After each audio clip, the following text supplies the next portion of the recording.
Well, hello there to all the good people of Ohio and beyond. This is Aaron Knapp, and you're tuned into Unplugged, broadcasting without permission.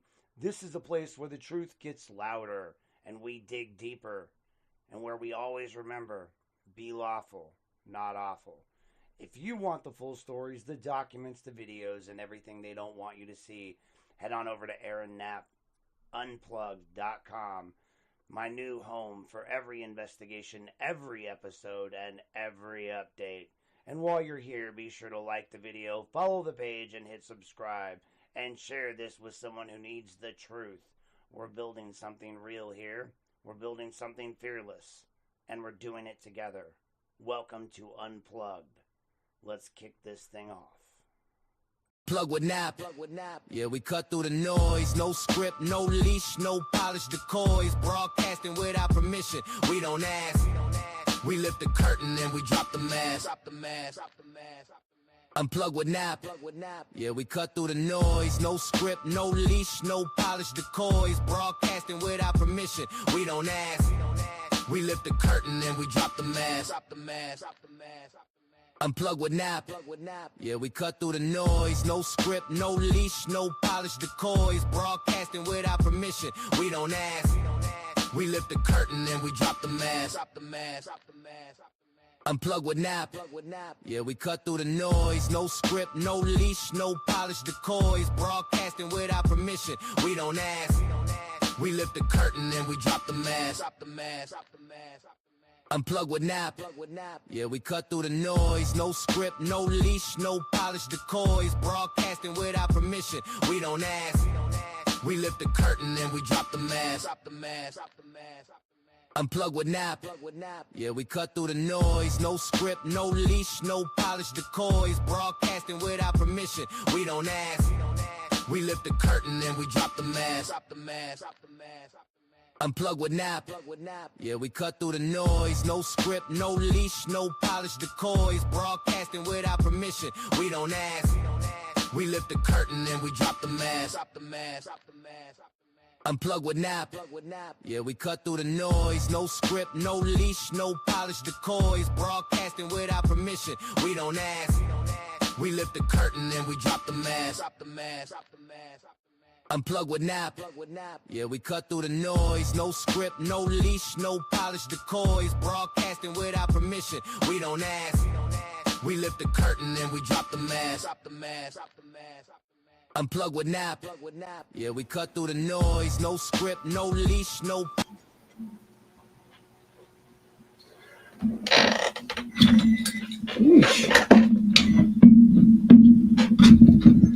Well, that was a mess up.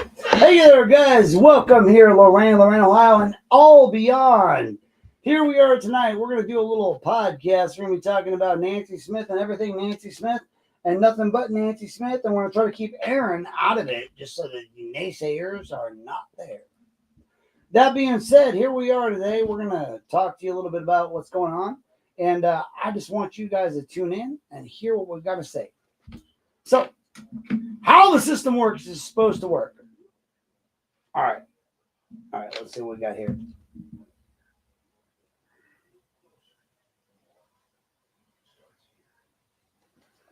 Oh my God, Gary. You know what?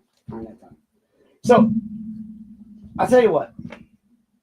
So, how the system failed is supposed to work, and how it failed this case at every single stage. So, before we even touch the claims and the names, we got to talk about Lorain. We got to talk about Head Start. Before we talk about the children, we got to talk about the panic, the police, the courts, the judges, prosecutors, recordings, reversals, exonerations, or the quiet and very uncomfortable question of who knew what and when. We have to do something first, folks. We really do. We have to find out and we have to explain in plain English how the criminal justice system is actually supposed to work, when it's functioning correctly.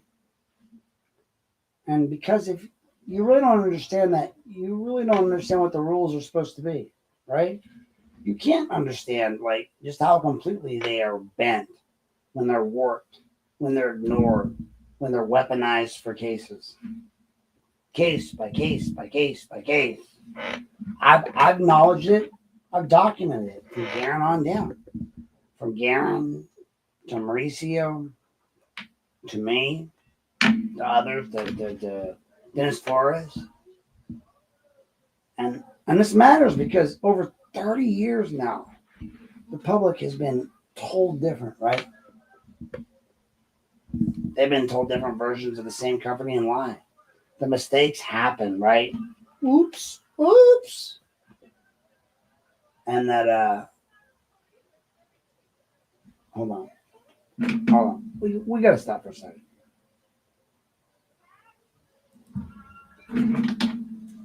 We're going to see what our warning on our recording studio says. Oh, okay. Never mind. That's all. Oh, wow. We got a lot of people watching. Woo! We don't want to look at that. So, here's the problem is that maybe nobody really knows for sure is that this story is fucking bullshit. Right? Bullshit. Bullshit. Bullshit. What is that? What is the one that everybody loves so much? Bullshit. A bullshit. A bullshit. A bullshit. A bullshit. A bullshit. A bullshit. A bullshit. Well, this case is not complicated, folks. It's layered. It's complicated means it's confusing. Layered means it's buried, right? But it's not. Like this stuff's out in the open. So, in a functioning criminal justice system, everything begins with evidence, right? Real evidence, physical evidence, medical evidence, forensic evidence, corroborated witness. You guessed it, folks, right? What? Evidence. Timestamped, documented, verified. That evidence points to a suspect. The suspect is investigated. The investigation is tested. The prosecution is reviewed. The defense, right? They challenge it. A judge acts on it as a gatekeeper. And jury decides guilt only after seeing everything that passes as legal standards, right? That's the theory, you would think. But hey, whatever. So here is the reality that most people don't like. They do not learn until they or someone they love gets crushed by it, right? It has to take, you have to have your mom, your dad, your brother, your sister, your cousin, your girlfriend, your boyfriend, your husband, your wife, crushed by it. Police do not find the truth, folks. I know it hurts to hear this. They build cases. Prosecutors do not seek the truth, right? They secure convictions. All right? It's not about convictions matter to them as judges. That's all it is. Juries do not see records. They see curated narratives. That's not cynicism, right? It's not. It's just structure. It's the way it is. So that structure can produce like justice when everybody plays their role with integrity. That's when panic, but when panic is introduced to that structure, that little bit of questioning of, well, you didn't do that right. You kind of skip that part. So when fear enters the narrative, the confirmation kind of replaces the investigation. And when careers become attached to those outcomes become a little bit more important than accuracy, right? They need these things to sound a certain way because they don't want to lose their jobs. So once conviction is secured, the entire machine changes direction. It no longer asks what happened. It asks, how do we preserve what already happened? Right? Because nothing that followed in Lorain makes sense unless you actually understood this, like this one point. The system is not designed primarily to correct itself. It's not. It never has been. It's designed to finalize itself, right? It's designed, because it understands that appeals exist and they're narrow. Post-conviction relief exists but it's brutally limited. Like, and in the grand scheme of things, exonerations exist, but they are rare, politically dangerous, financially explosive, folks. Right? We see it, and institutionally embarrassing. So now let's ask, what about an exoneration? What does that mean? What's an exoneration mean in legal language, in casual language, in any language? In casual language, people use the word exonerated as if it's like simply like meaning someone gets out of prison. Well, that's not what it means, right? You don't just get out of prison. Like you can be released without being exonerated. You can be freed without being declared innocent. You can get out without physically being legally branded as guilty. And that distinction is kind of not academic, right? That distinction controls whether you can sue. That's monetary. So whether you can be compensated, that's monetary. Whether you can legally say you were worthy or wrongfully of conviction, right? Or worthy of conviction or wrongfully convicted. Whether the state exposed or whether it gets to quietly just walk away. Hands clean. An exoneration is not forgiveness. It's not mercy. It's not leniency. It's not parole. An exoneration is a formal legal determination that conviction itself was wrong. That procedurally it was not procedurally flawed, not imperfect, but it was wrong. It was wrong. It was wrong. That's the nuclear option for a government. Because once that happens, everything flows downhill. Right? Federal civil rights lawsuits, Section 1983 claims, Monell liability, discovery, depositions. We have internal emails, training records, policies, prior complaints, supervisory failures, budget exposure, insurance exposure, political exposure. So this is why exonerations are resisted so hard, right? Not because the truth is unclear, because money, careers and reputations are very clear. We see that in Maine. So let's really just break it down right here. Explain why jurisdiction matters in plain English, because this is one of the most abused words in the legal storytelling world, and I use it a lot. Jurisdiction does not mean guilt. Jurisdiction does not mean innocence. Jurisdiction means authority, folks. Right? That's it. That's all it means. Authority, authority, authority. And the grand scheme of things, it answers to nobody. Right? Jurisdiction's like, did this particular court at this particular time have the technical wherewithal, power, or legal authority to issue this particular type of order? Now you can have a ruling that's factually correct, right?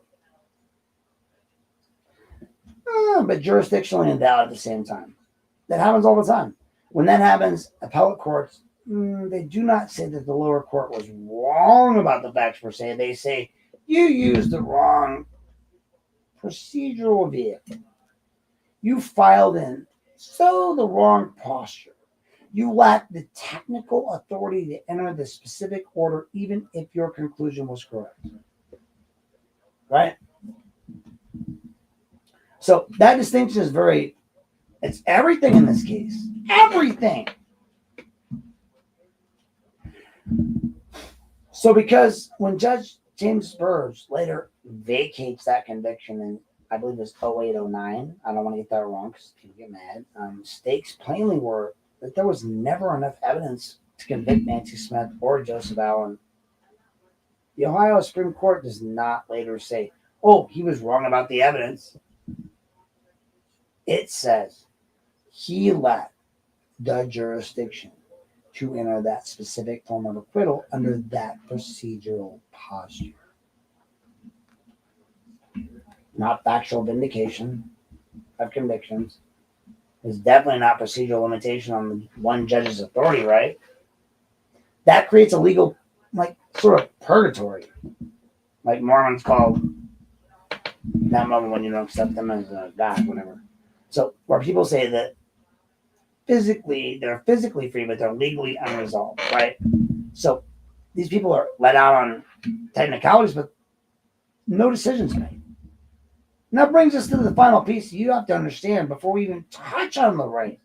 The difference between a court's authority and a prosecutor's authority. Judges rule, prosecutors depose. That's it. Prosecutors have enormous power. They do. Just like Solo, just like JD, just like everyone. Just like Rosenbaum. A prosecutor decides whether cases are filed, whether cases are dismissed, whether convictions stand, whether appeals are pursued, whether exoneration language is entered, whether the state continues fighting, or whether it stops. Like a prosecutor with lawful authority takes formal action and that clears a conviction posture. That's normally the end of the story, right? Like not because the system suddenly becomes compassionate, right? Because there's no compassion in the system, but because the law recognizes finality. The person's status changes, their legal position changes, their rights attach, their civil remedies activate. Now, the state does not it doesn't get infinite do-overs, right? It doesn't get to simply have do-overs because the consequences become inconvenient later, the lawsuit. Well, at least not supposed to. It's not. I don't care what you say, it's not. The layer of due process is, in simple terms, due process means the government cannot jerk you back and forth through legal realities, whether it feels like it, whenever it feels like it, right? Like when the state creates a legal status and you rely on that status, right? You acquire vested rights, we call it vested rights. Remember that. So those rights cannot be arbitrarily stripped away later just because some government entity regrets what it did, right? An old government entity at that. So now we have the effects of an estoppel. Estoppel is the principle that says that when the government induces you to rely on its actions, and you materially change your position because of that reliance, kind of looks like me. The government cannot later pretend its own action never happened simply to save itself. It can't. And double jeopardy, which at the core of this is supposed to prevent the government from repeatedly hauling someone back into the machinery of the punishment of the same offense after finality has attached in Nancy Smith. Now take all of that. The structure, right? You look at it, you're like, ooh. The incentives, the limits, time limits, right? Ooh. Protections. All these supposed safeguards that were in place to prevent this from happening, but they still did. And now I want you to hold all of that, right? All of that right here in your head while we move straight into the system of learning, right? Because that's where it all starts, right? Because in Lorain, every one of those guardrails is touched. Every single one. Not in one spectacular collapse, right? But slowly, quietly, and procedurally. Over 30 fucking years. And that's what blows my mind. And it all begins not with a crime scene, right? No, because God forbid you actually have a crime scene. Not with medical findings, because no, there were none of those that were good. It damn sure doesn't appear with forensic communication, because there was none. But with a goddamn leaf. A fucking leaf. A goddamn green. What the fuck does a leaf have to do with shit? That being said, we're going to pause right here for station identification. We're on Act 2. From a green leaf to 5 life sentences, folks. how panic replaced proof. That's what we're going to go to next. We're going to go back to the green leaf thought. Like, how does a green leaf, one single thing, become the center of an entire case? We're going to have that when we get back next. So please take your time, listen to our non-paid sponsors. And for the one that we're requesting out there, CamPro, just know, hey guys, if you need a CamPro, go out there and get yourself a body cam. CamPro is the best one that I can advise to, because I use CamPro. I love CamPro. So if you need a CamPro camera, go out and check them out on YouTube, on Amazon, anywhere. I know they're not an American brand. I'm sorry. I apologize. Usually I would absolutely advocate for that, but I'm poor. And unfortunately, the government steals my money. And so I have to go with what's expedient, what's quality, and what's monetarily readily available. And that's CamPro. CamPro is expedient, monetarily available, and it's a beautiful system that never fails me. So if you guys want some great body cam footage, get yourself a CamPro, get the newer versions, put it out there, get it out there, and you'll find it. In the meantime, listen to our upcoming ads here, and we'll go from there.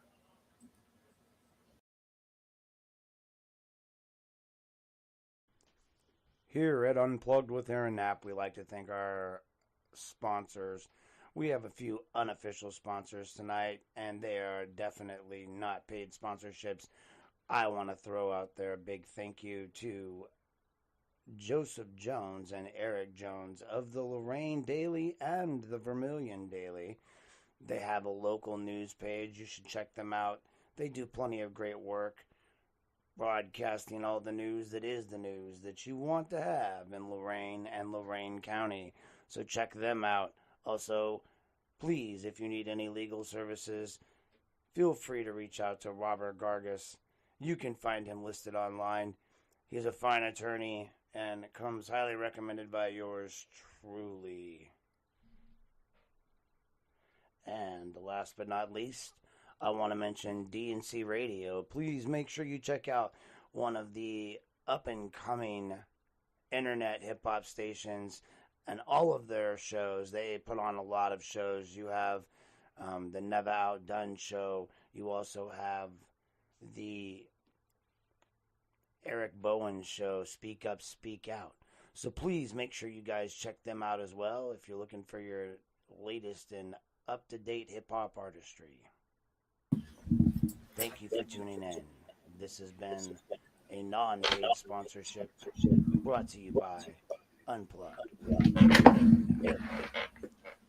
Here at Unplugged. All right, guys, how's it going? Good to see you back there. Here we're in Act 2. And we're going to go on from green leaf to 5 life sentences and how panic replaced proof of evidence, folks. So now that I understand, now that you understand, like what the system is supposed to look like when it works, let's talk about actually what happened in Lorain of, 93. God, that was so long ago. I want you guys to think back one thing. Where were you in 93? If you weren't part of this community, if you were still maybe a twinkle in your parents' eyes, or if you were there. Because if this case has ever had a moment where someone could have stopped it before it became irreversible, well, this was it right back in 93.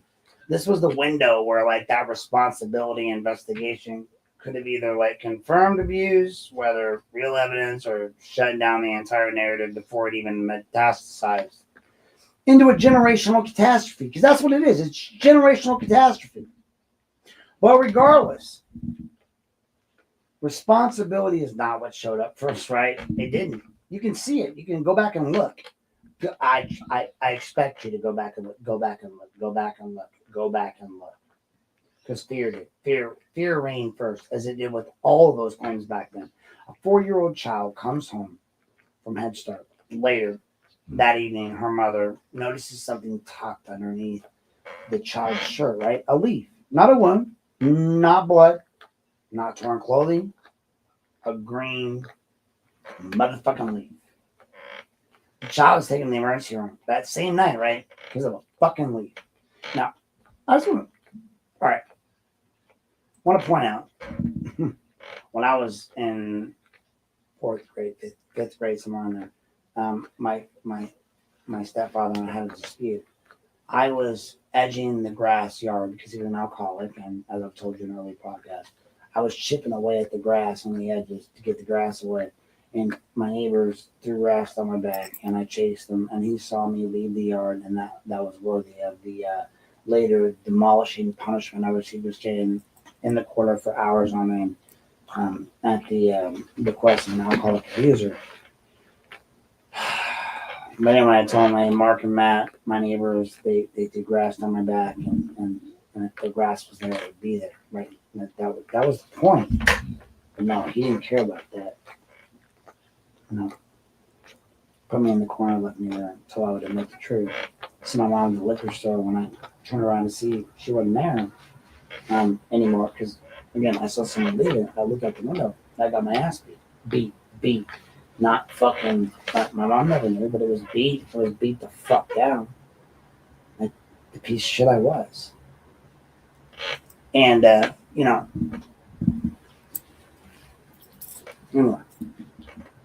you got this kid.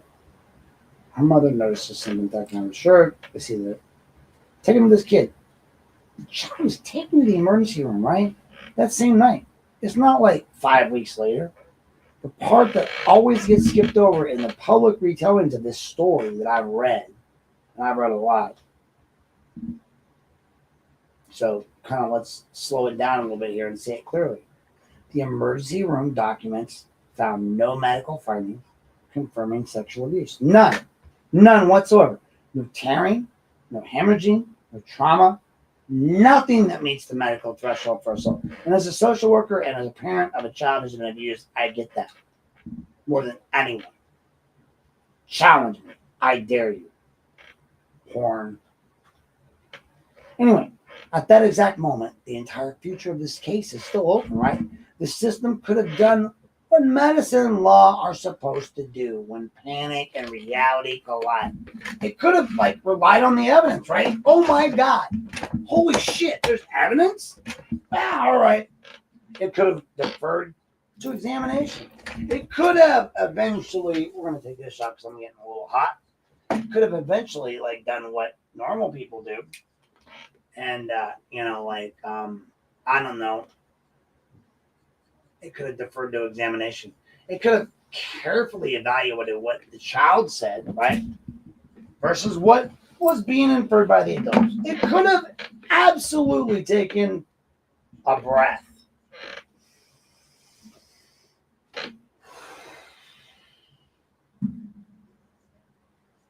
So many of us in Lorain forget that in the key facts, I'm going to say this, and the intern was like one of my main things. Look, I get it.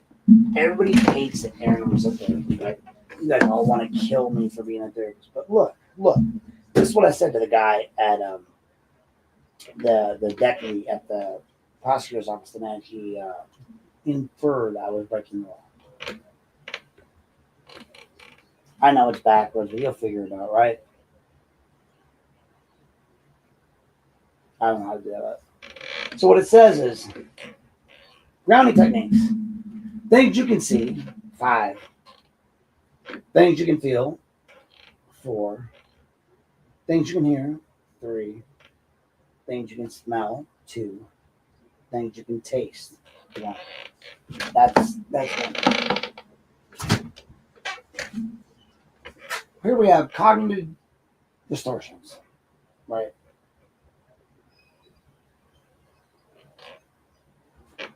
What that says is this. So, polarized thinking, right? That's, you know what? We're gonna do this right so I can actually see. Sorry. To think in extremes, either good or bad, all or nothing, without considering a balanced perspective. Catastrophizing, right? That's a big one. So in mental health therapy, we talk about that a lot. To predict and assume a negative outcome for a future event based on little evidence, right? Happens a lot here in the world. Mind reading. To jump to conclusions and negatively interpret the, the thoughts, the behaviors, and the feelings of somebody. Mental filter. You focus in negative detail on a situation or of a situation and you exclude the other details, those positive parts, the parts that support their claim, then you overgeneralize. You assume that the future experiences or situations, will actually have the same outcome based on the previous events.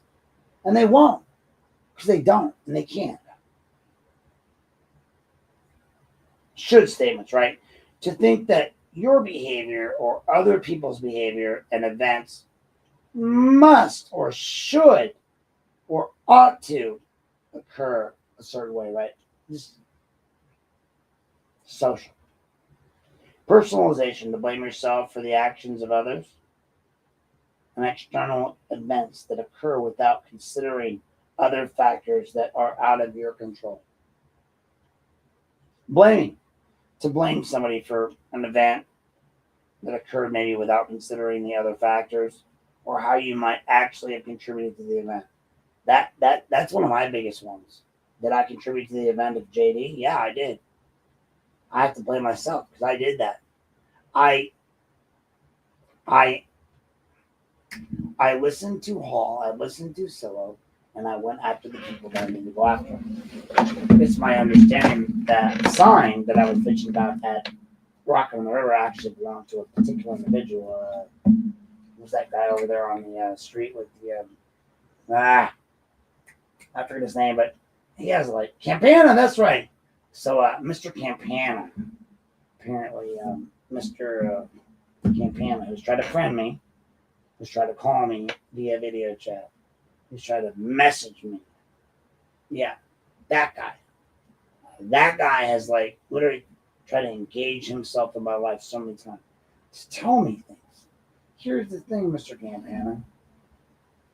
I don't care. Like, oh, I'm sorry. There we go. Like, fuck off, bro. I know, according to rumor, all political aside, legal aspirations. I have no proof of this. It's my opinion, as Tia Hill would say, in my humble opinion, that you were fucking Jennifer. She's part of your little throuple.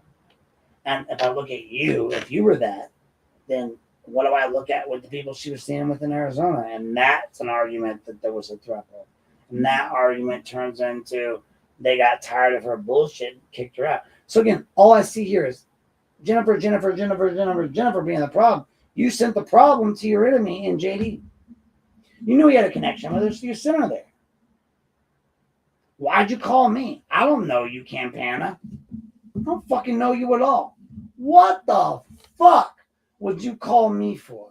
Because I don't know you. Why would you video chat me in the midst of that whole thing with Dog Out or Madhouse and the fight and all that? And Tia. What the fuck did you have to do to message me? I don't know you. So I'm going to look at this. So we go with the mental filter. Like, all you did was focus on the negative. You detailed the situation and excluded the details, such as all the positive parts. You were overgeneralizing. You assume that the future experiences situations that will, have the same outcome based on the same few events. Few events, right? And then we go with should statements. Should statements are you think that your behavior or other people's behavior and events must or should or ought to occur in a certain way, right? And they don't have to, because you're full of shit. Personalization, to blame yourself, for actions of others and external events that occur without consideration of other factors, and they're out of your control, right? Blaming, to blame someone for an event that occurred without considering other factors or how you might have, maybe contributed to the event. Like Madhouse with me. I contributed to the event. I get it. And then unfair comparisons. To compare my achievements or my events with others or standards that are unrealistic without considering that every person is unique.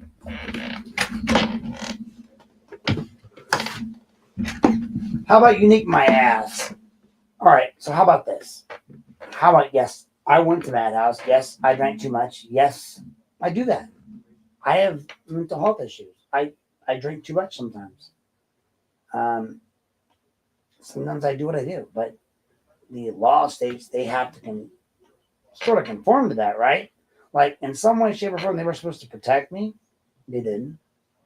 They were supposed to call the cops. They didn't. They were supposed to make sure I got transported home safely. They didn't. They were supposed to make sure they didn't overserve me. They didn't. And I was all the while talking to a council person, caught up in a conversation without realizing what I was doing. And I can prove that. So if you have all those things together, and then you have they're at fault. So when I do get around to stop being bored and going after the government, I go after Madhouse. So for the record, Madhouse, you're still in my list of to-dos, but you're not quite a year out. You have 2 years to do that. So I will be suing you. So you should tell your, I don't know, your insurance company. That's where it's going. I'm not perfect, but I'm going to get paid because I can't get a job anymore. That's where we're going to go. Last but not least, we have our coping skills, right? Art, doodling, squeeze ball, counting down, counting up. All of you should really recognize this right now, okay? These are good things. If you're not going to go to a therapist, if you're not going to get counseling, know this. Art, doodling, squeeze, stress ball, count from 0 to 30, right? Up or down. 1, 2, 3, 4, 5, 5, 4, 3, 2, 1. I do that a lot. Deep breathing. But it always has to be through the nose and through the nose. That's it. That's it. You will relax yourself every time it relaxes your fight or flight. You can't help it. So eat a snack, maybe drink some water. 9 times out of 10, we're hungry or thirsty. We don't take care of ourselves. You know, like we have to find a space that like is safe. Here, anywhere, wherever you feel safe. Practice gratitude. Practice thanking people for what they do for you. Maybe hug a stuffed animal or a pillow or a dog or an animal or something. Identify your emotions. Journal your thoughts. Be kind to yourself. Listen to music. That's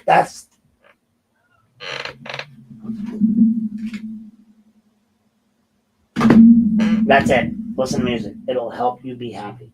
Move your body. When kids are in school, they say, hey, move your body. Get up. Shake. Whoa! They do that. Move your body. Move your body. Move your body. Move your body. Get up right now. Move your body.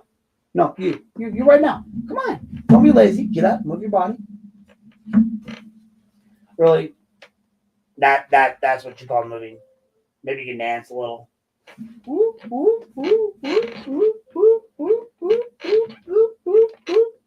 Dude, like, all right, we're gonna do this together. We're gonna all do it together. Watch.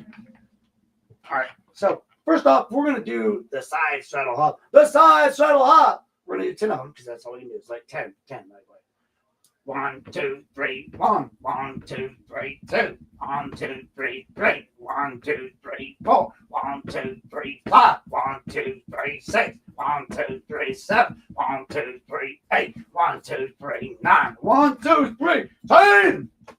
That's it. That's all you gotta do. Like we're all awake. We're all good to go. It clears your mind. That's it. It'll clear your mind, folks. I'm just saying. You don't have to go, but nice. Hate this chair for that. Just lying back. So, challenge your negative thoughts because they're there. Go outside and enjoy nature. Go outside. Go outside. Go on a walk. Go see people. Fuck. Be kind to yourself. Like, when you get to pee, like, look at puzzles. Do puzzles. Try to puzzle things out. Have some quiet time. You take a nap. Could do what you gotta do. Quiet time. Just you. Read books. I love them. I love to read books. Do some stretches. Stretching is amazing, folks. Amazing. Take a bath. Seriously, take a bath. So then we look down at use a fidget toy. Everybody uses fidget spinners. I got them somewhere around there. Visualize a happy place. I love that. Think of Happy Gilmore, right? Visualize your happy place. Watch a funny video, exercise, yoga, sleep. That's it, folks. That's all you got to do. So we're going to go back to where we're at. I'm going to stay here. It could have taken a breath, right? But instead, The mother of one of the victims becomes dissatisfied with how slowly law enforcement was moving. And this is importantly psychological because panic does not tolerate patience. Panic demands escalation. So when she contacts other parents, what do we have? She contacts a Cleveland television station. What do we have? This is the moment where the adrenaline enters, like your bloodstream, right? That point where it goes in like the bloodstream of the entire community. The station broadcasts the story. The story. The story. The words, Head Start, possible child abuse hit living rooms. Now the narrative no longer belongs to physicians or investigators. It belongs to fear, right? The broader perspective of fear. Parents began showing up at Lorain Police Department reporting that children are now suddenly displaying behaviors. They know. They absolutely fucking know, right? They know. And they now interpret as signs of sexual abuse. Bedwetting happened everywhere. I was in California. It happened there. Based on that, I was being sexually abused because I pissed the bed. We all did. Who hasn't pissed the bed lately? Just kidding. But I mean, seriously, like who hasn't pissed the fucking bed? You're gonna sit here and tell me, oh, you're pissing the bed, so that means sexual abuse. Bullshit, right? No. That's when adrenaline hit, right? The bloodstream was just flowing. Stations are broadcasting a story, and now you got this narrative. It doesn't belong to anybody. It's just flowing. Lorraine's like, oh yeah, these kids are bedwetting. They're playing with dolls. They're simulating sex toys with dolls, putting tape over dolls' mouths. Really? I'm supposed to believe that bullshit? Like, look, it sounds like an adult laid out plan. That's what you have to look at. As a modern professional, I look at it that way. Like, there's no way a kid would know that. And there's no way an adult would do that. They have different ways and methodologies. We've proven that since then. That's why the 80s and the 90s were so bad for mental health. Like, here's where things start getting extremely dangerous in a way that most people cannot realize and could not realize at the time, is that none of those behaviors are diagnostic of sexual abuse by themselves. None, not a damn one. Pediatric psychologists will tell you that children explore, they regress, they mimic things they overhear, they absorb adult panic and they mirror it. But once a community primes itself to see abuse everywhere, right? Everywhere, ambiguous behaviors transform into confirmation bias. Now comes the interview phase, right? This is the phase that ultimately poisons the whole well beyond repair. You can't get past it. Detectives conduct repeated taped interviews with 4 and 5-year-old children, right? 4 and 5. Parents are present. This alone violates the best practices in modern child care interviewing.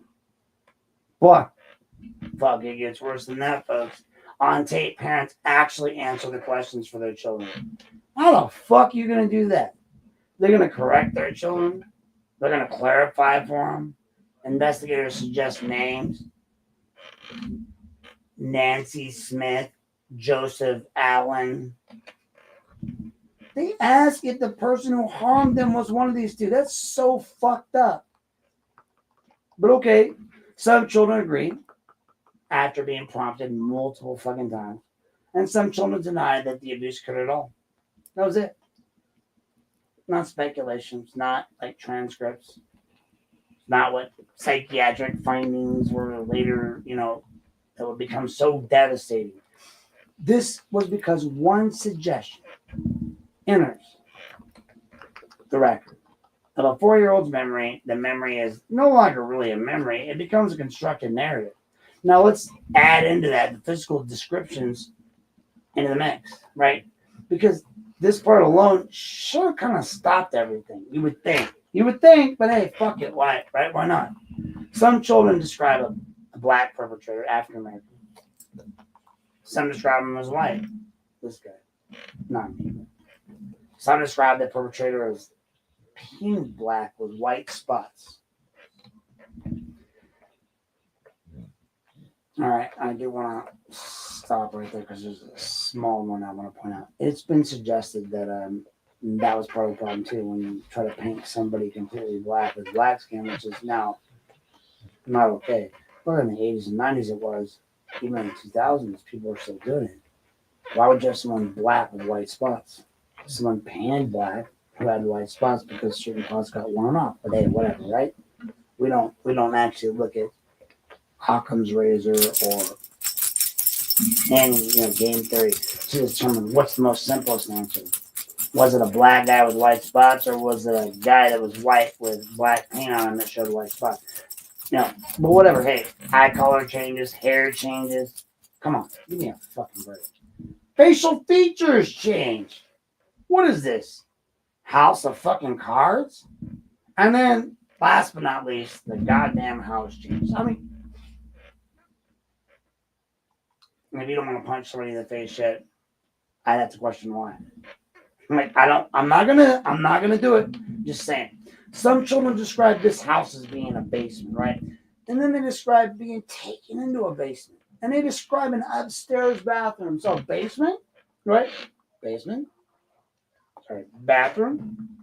Joseph Allen lives in a one-story slab house, folks. One fucking story. No basement, no upstairs, no nothing. Shit.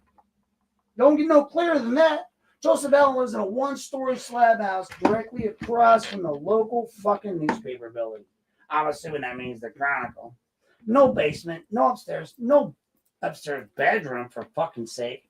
And that contradiction is never resolved. Not once, not one time. Not one time did they ever resolve the fact that literally Joseph Allen lived in a one-story slab house directly across from the paper. No basement, no upstairs bedroom. I don't get it.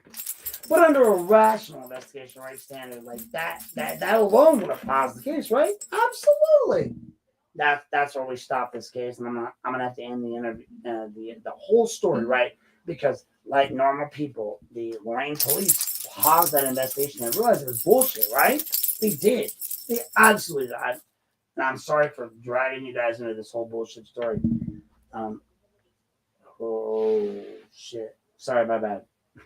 My bad. I lied. Public and these things become panic investigations. They don't pause, they accelerate. Now, Nancy Smith comes into view. She voluntarily submits to a polygraph examination and passes, right? She looks like your normal school mom. Like the girl, the woman, the lady was everyone's mom back in the 80s, right?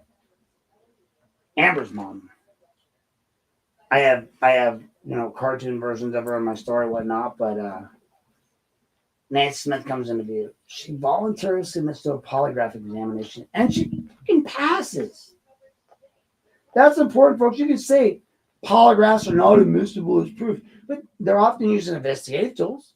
Passing it should have at least reduced the pressure a little bit, right? Just a little bit. But instead, it does the opposite. Joseph Allen becomes the focus largely because of a prior unrelated conviction for sexual misconduct in another neighborhood case. Now, I can't speak to that case. I haven't looked at it at all, but I can say that it looks like a pattern. Looks like they keep going back to the same guys over and over and over and over and over and over again. If this case is bad, what does that case say? And again, that's what threatens law enforcement. This case is bad. Why is that case not bad? Brady law. Why is that officer not lying now? Your truth-telling ability is called into question. All of us have an innate ability to be honest until we don't. That innate ability is taken away by the courts or by people. You're a liar. I'm not going to listen to you. So he becomes this focus because of an unrelated conviction for sexual misconduct in another neighborhood case. And this is the pattern that you see over and over and over and over and over and over again in panic cases, right? All across the country. One, fear is active. So, hey, in your prior bad acts, they're going to be the magnets. They suck it to it. So guilt becomes transferable over proximity. Still, no forensic evidence ever connects either of them to alleged Head Start abuse. Either. Neither. None. None whatsoever. No confirmed crime scene. No medical confirmation. No verified timeline. And now that machine is moving too fast to even stop itself. It can't. It can't stop itself. It's like a friggin' bullet flying towards its target. This is the part that most people cannot emotionally process even decades later. And I can't still. A community does not descend into this kind of momentum because everyone knew it was evil. Or because everyone is evil. Right? It doesn't. What really happens is that hold on.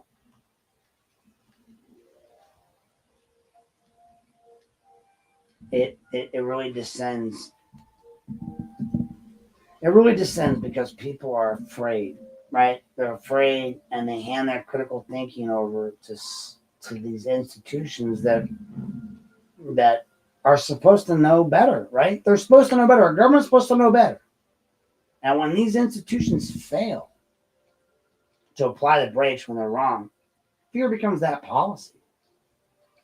But by this time, folks, the case is so headed towards indictment. It's no longer even about what happened to one child.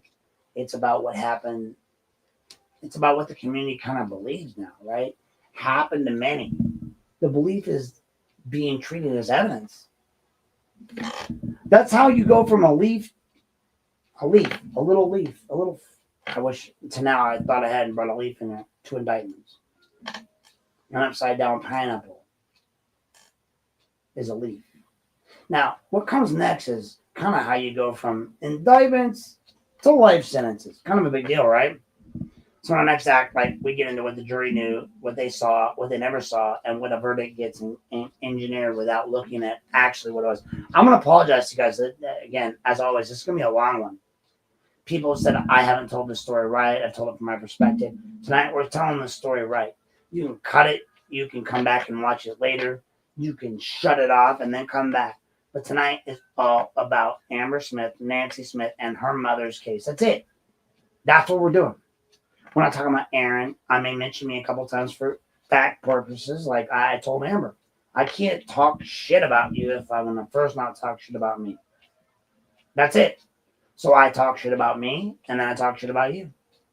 And then I rectify both of us. We become better. We're shielded in that armor. You did that, didn't you? Yeah. So what the jury never saw was how a verdict gets engineered without even looking at it and looking at what it was. By the time this case reached the Lorain County courtroom in 94, the narrative was already set in the public eye, as it was all across the nation. A daycare panic had taken hold, folks. Media coverage had hardened this suspicion that it was certainty. I remember seeing it as a child. Parents have been talking to each other for months. Remember the South Park episode where they're on the children on the corner, right? Children have been interviewed, re-interviewed.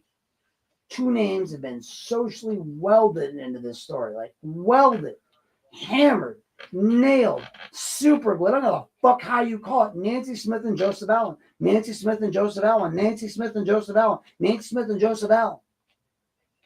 The trial itself takes place like before Judge Lynn McGow. And this is where people often imagine that everything exists simply flows into the courtroom. This is the myth of the trial jury and the jury by trial. The jury sees not the whole picture and decides, right? It believes that, but it's not actually how trials work. Trials are not about showing everything. Trials are about only showing what survives procedural filter. Evidence is excluded by evidence is excluded by constitutionality.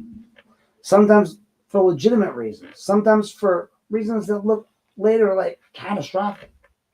In this case, the exclusions did not clean up the record, right? They sterilized the fuck out of it. They let these children testify, which again, I've had my own experience with it, but children can't testify. They have no. All right, I'm going to pause this real quick. I'm going to say like what I do. I run up a script because I write it up before I come on here to stay on track. But children will lie, and they lie for one reason and one reason only. They lie because they lie. They have no wisdom centers yet. So when you ask why does a child How do you know a child's lying? Their mouth's open.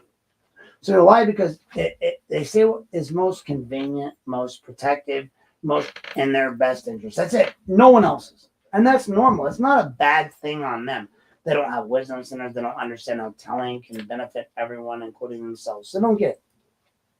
But what everyone must understand is the way that testimony occurs. There are 4 and 5 year olds, right? These are 4 and 5 fucking year old children. These testimonies are not coherent narrative. It's fragments. It's head nod. It's faint verbalization. Yeah, no. Shrugs, gestures. The jury doesn't see this full spontaneous storytelling. No. They see the responses to guided questioning inside that highly ritualized environment that's been there since day one. What they see and what the jury sees is never everything that would have destabilized the narrative that they actually were being asked to accept, right? Because that would be too simple. They never see the full videotape police interviews. They don't see the highlights. They don't see the excerpts, and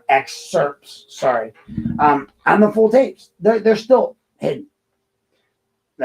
Amber's lawyers have. So the repeated questioning is that the movements where children change their answers, the moments when parents answer for them. What the fuck? All right, I'm gonna point that out as a therapist. That is not okay. I'm not gonna interview when your parents. I lost clients because they're like, I didn't like what you asked my kid. Well, your kid didn't want to tell you this shit.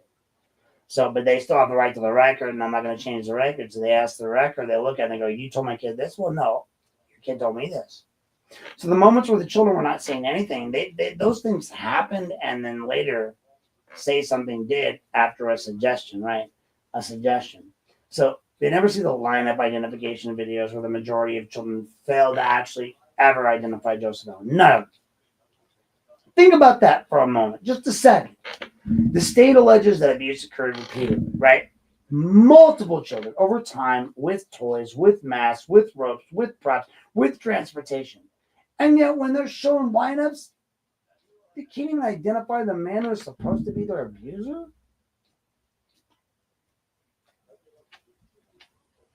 That alone should have fucking detonated any reasonable doubt. Any. But the jury gets to see it, right? They never get to see it. They never see it. They never see it. They don't know. So, of course, they are going to find him guilty. They never see the transcript showing that some children only named Smith or Allen after investigators suggested those names. That's not a subtle distinction, folks. That is like the difference between memory and implantation. I'm gonna warn you, this is gonna be a long one tonight, so you better buckle in, get your popcorn, your beers, whatever you need to get. Because I just realized we're not even halfway into it, and we're a lot of the ways in. I can't even see the time frame on this current version, but they never received medical reports from the doctors. The child abuse experts examine the children. They were, these reports do not corroborate sexual abuse. The jury never even sees that absence documented. Jury doesn't see shit. They never examine Nancy Smith or the bus logs. Those logs would have established whether her route could have even supported the idea that the time sequence alleged by the prosecution fit. The jury doesn't fucking see them. Mileage charts. How the fuck are you going to tell me you didn't see that? Okay, cool. I get it. You're ignorant. You're dumb. You're stupid. You want a conviction. So they never review the children's attendance record. Hey, that would have shown whether they were present or absent, right? Just the teacher's records of here, and whether the gaps match those alleged abuse timelines, right? The days, everything.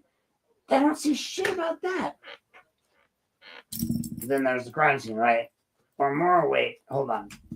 That's right, there isn't one. They have no fucking crime scene. Law enforcement testimony confirms that investigators were never even able to identify the actual crime scene, right? Not once. I know you guys might not know that. Some of you out there might not know that. I'm going to tell you, they could not investigate or find the actual crime scene once. I told you earlier, no basement. If you don't have a basement, you live in a flat, you don't have a basement. Fuck off. Margie Grunger had a basement. The main plaintiff, she had a basement. She had boyfriends. But hey, whatever. So no physical location was ever confirmed. The children described this junky basement, right? They described that an upstairs bedroom. Joseph Allen house had either. Investigators can never really resolve this contradiction. They can't even move past it. They just do. They're like, fuck it, right? So what? The kid said they got fucked in a basement or an upstairs bedroom, but none of that happened. All right, whatever. And then neither one of those actually ever lived in that kind of house. I don't have a basement or an upstairs. I can't do either of those things. Like, so the prosecution also presents no coherent explanation on how Smith or Allen allegedly coordinated transporting multiple children, right? Not just one, but multiple children with toys, masks, ropes, magazines, and props to an unidentified location and then returning them without any adult, not one single adult in the Head Start program ever observing any missing children, unexplained absences, late bus notices, or even an attendance discrepancy.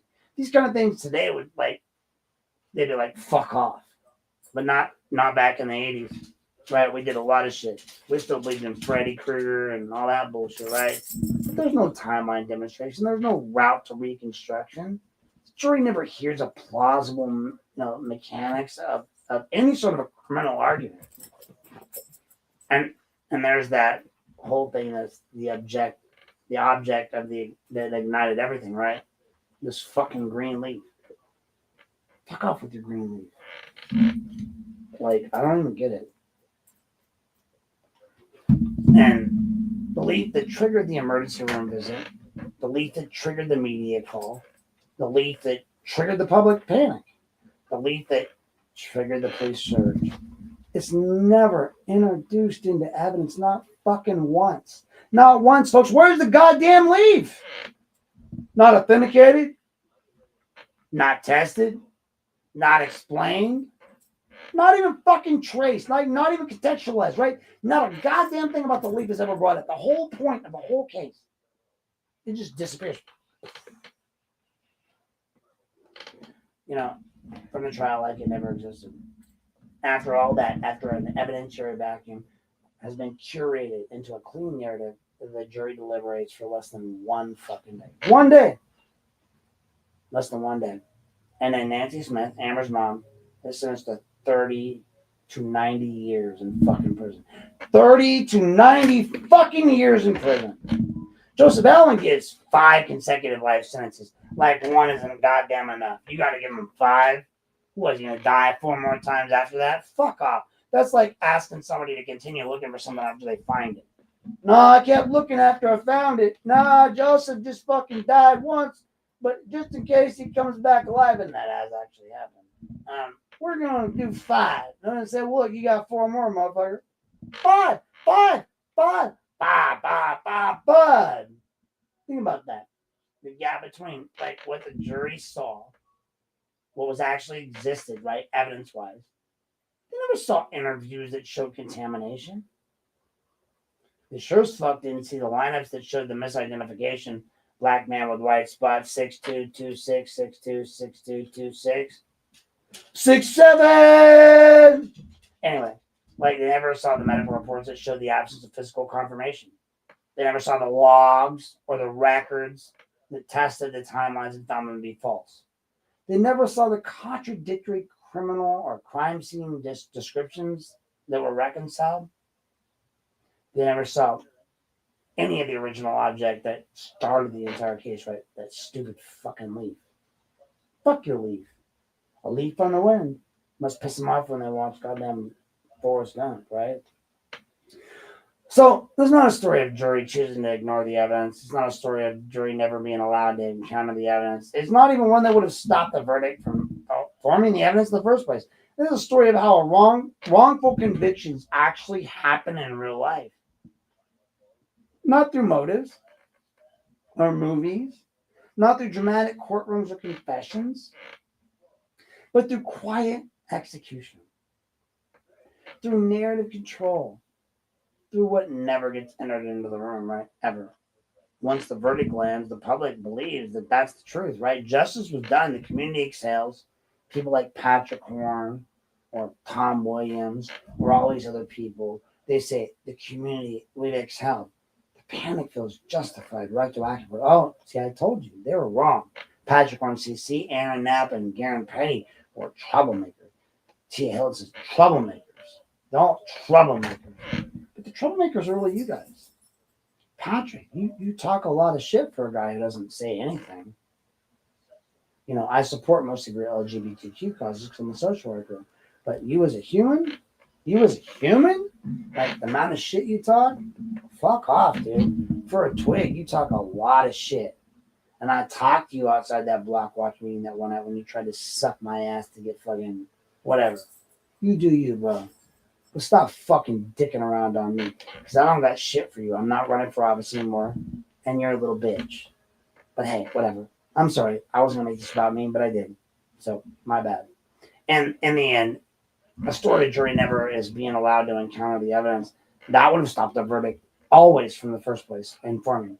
This is how wrongful convictions actually happen in real life, folks. You don't want to believe it, but this story is national.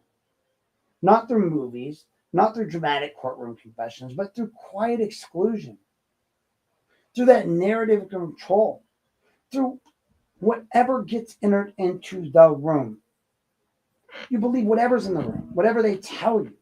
Once that verdict lands, the public believes justice is done, right? The community excels, the panic feels justified retroactively, and two human beings begin sentences that will erase decades of their lives. Not just theirs, but their kids. Look at Amber. And you guys can be mad at me. You can be mad that I'm helping her. You can be mad that I support her.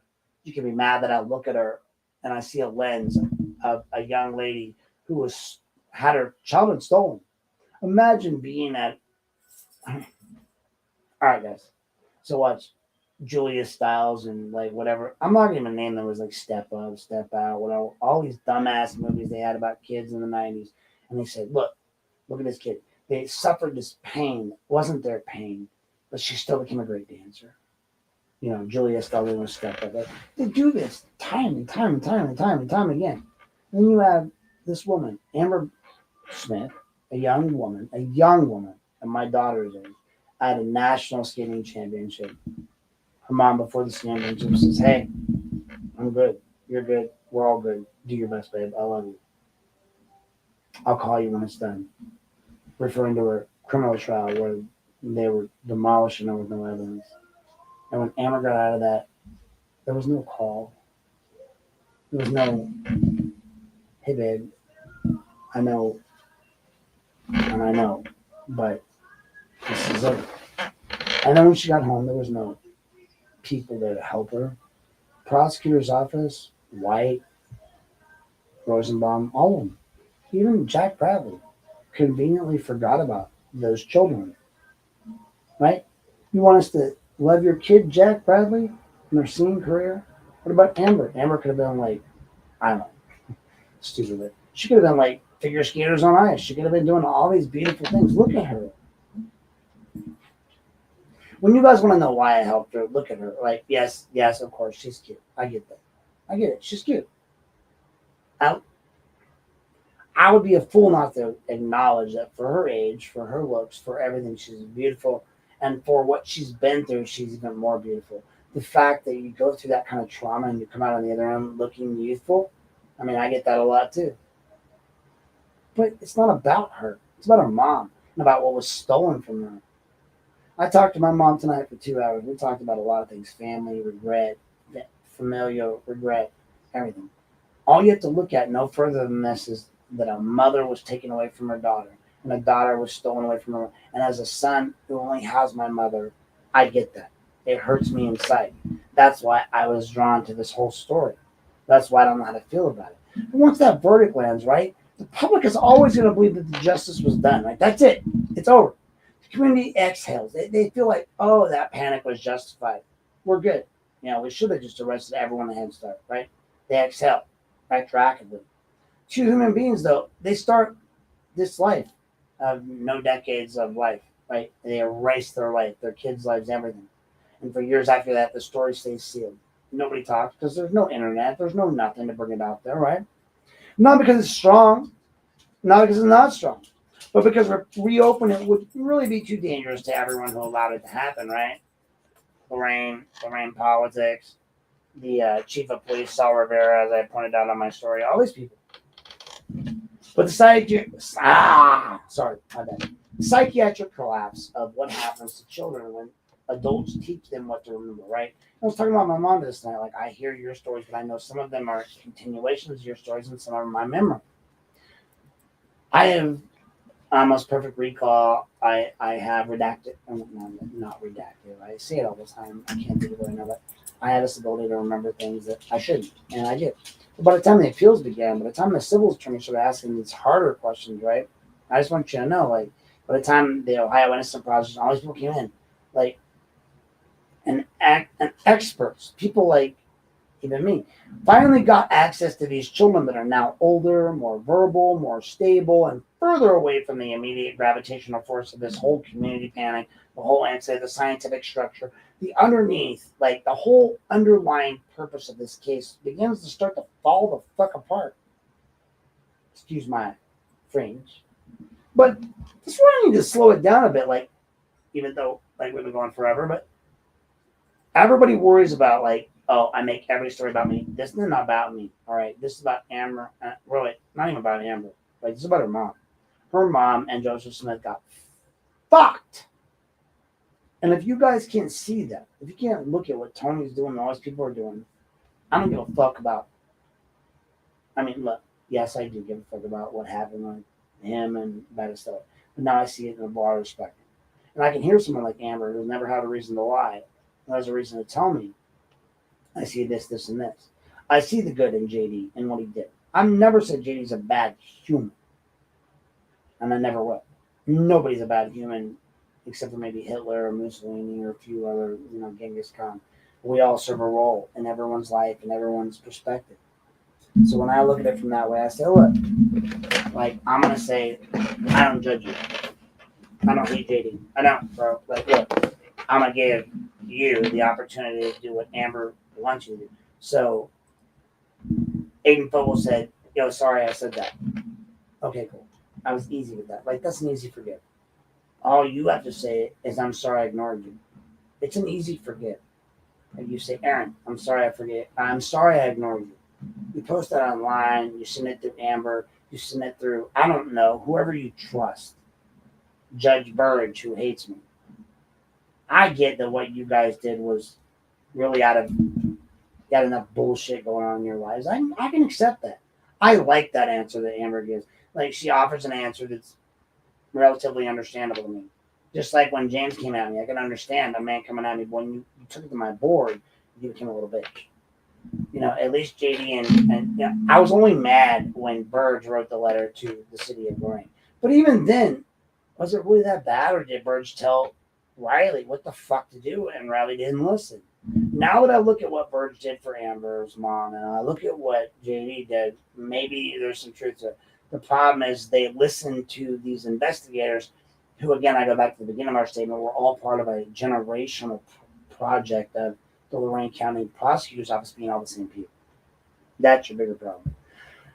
So now they have access to these kids. They're older. They're more verbal. They're more stable. They're farther away from, like, that whole immediate gravitational force of this community panic, like a black hole sucking everything in, right? The scientific structure underneath all this case begins to sort of devolve.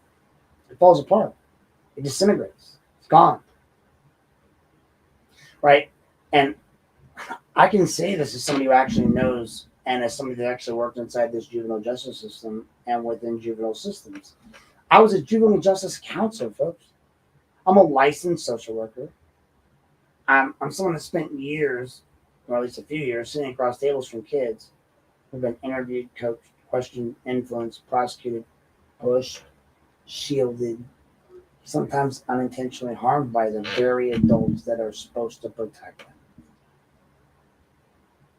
We get in our heads, this is the story, right? This is the story the kids tell me. These are 4 and 5-year-olds. So here's the first thing. They don't really show juries in panic era cases, right? Child memory is like not a recording device. It's more of a construction site, right? It's shaped by the tone. As I told my mom tonight, it's shaped by the reaction. It's shaped by the reward. It's shaped by the fear. It's shaped by what adults in the room want to hear. And even when the adults swear up and down that they're not influencing, they swear it on anything, right? They still are. When a 4-year-old is asked what happened one time, that fragile data becomes a data point, right? It's when the same 4-year-old is asked that same question 10 times over here, right, by different adults in different rooms, in different emotional reactions. And that data point stops being a memory and starts becoming a narrative, right? They attach to that. The child quickly learns that what answers will cause alarm, what answers will cause attention, what answers make the adults lean forward, what answers make the adults gasp, what answers make the room and change or disrupt. I told it to my daughter's mom that I even before doing this podcast. So look, she's looking at that reaction. She says things to you to get a reaction, but for a child that never leaves the house, she sure does a lot that she tells you about to try and get us to fight. But when we talk and communicate, we realize it's not the fucking truth. Our kid's full of shit because she has no wisdom yet until she's like 27. Well, maybe a little bit younger as a woman, because women mature much faster than men mentally. But children don't lie in those moments. They adapt. They're scared.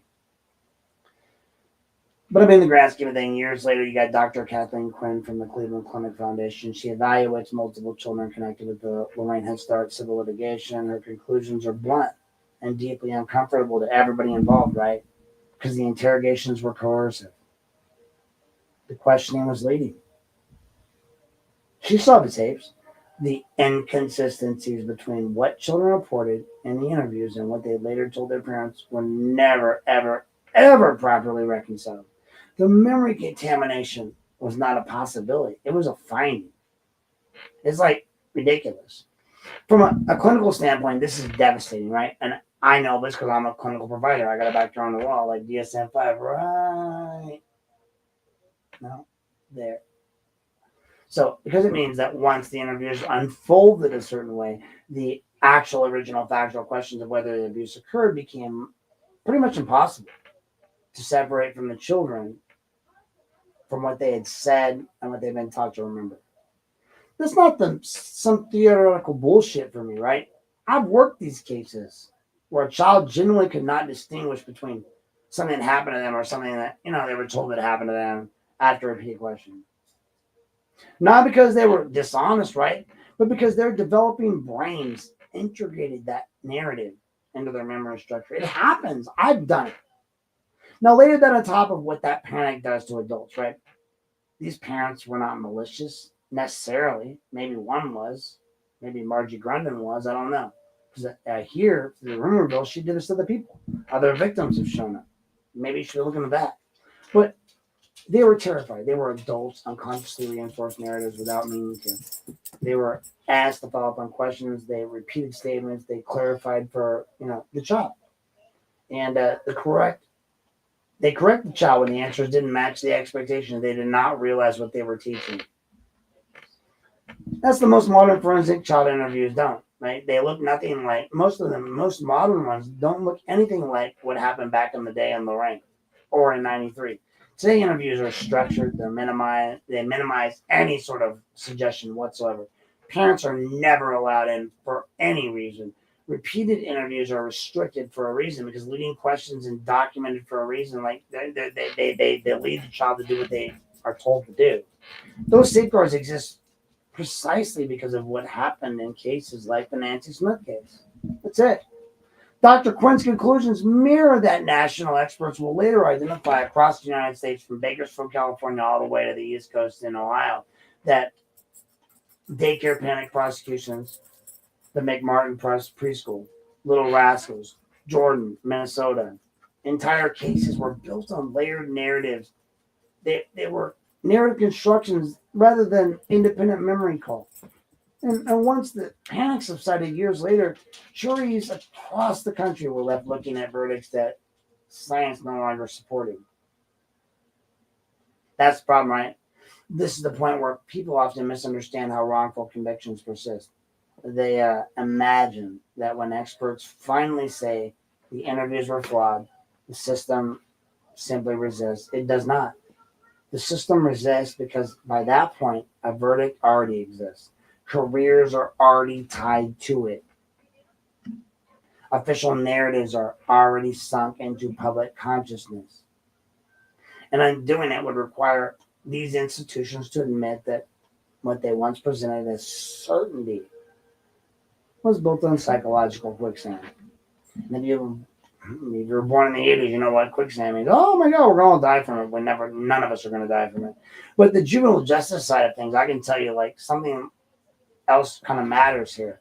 When a child enters the system under the label of victim, that label can be sticky. It shapes services, it shapes therapy, it shapes case plans, it shapes how every professional interacts with them afterwards, right? Even when doubts arise later, the original label continues to influence how information is interpreted.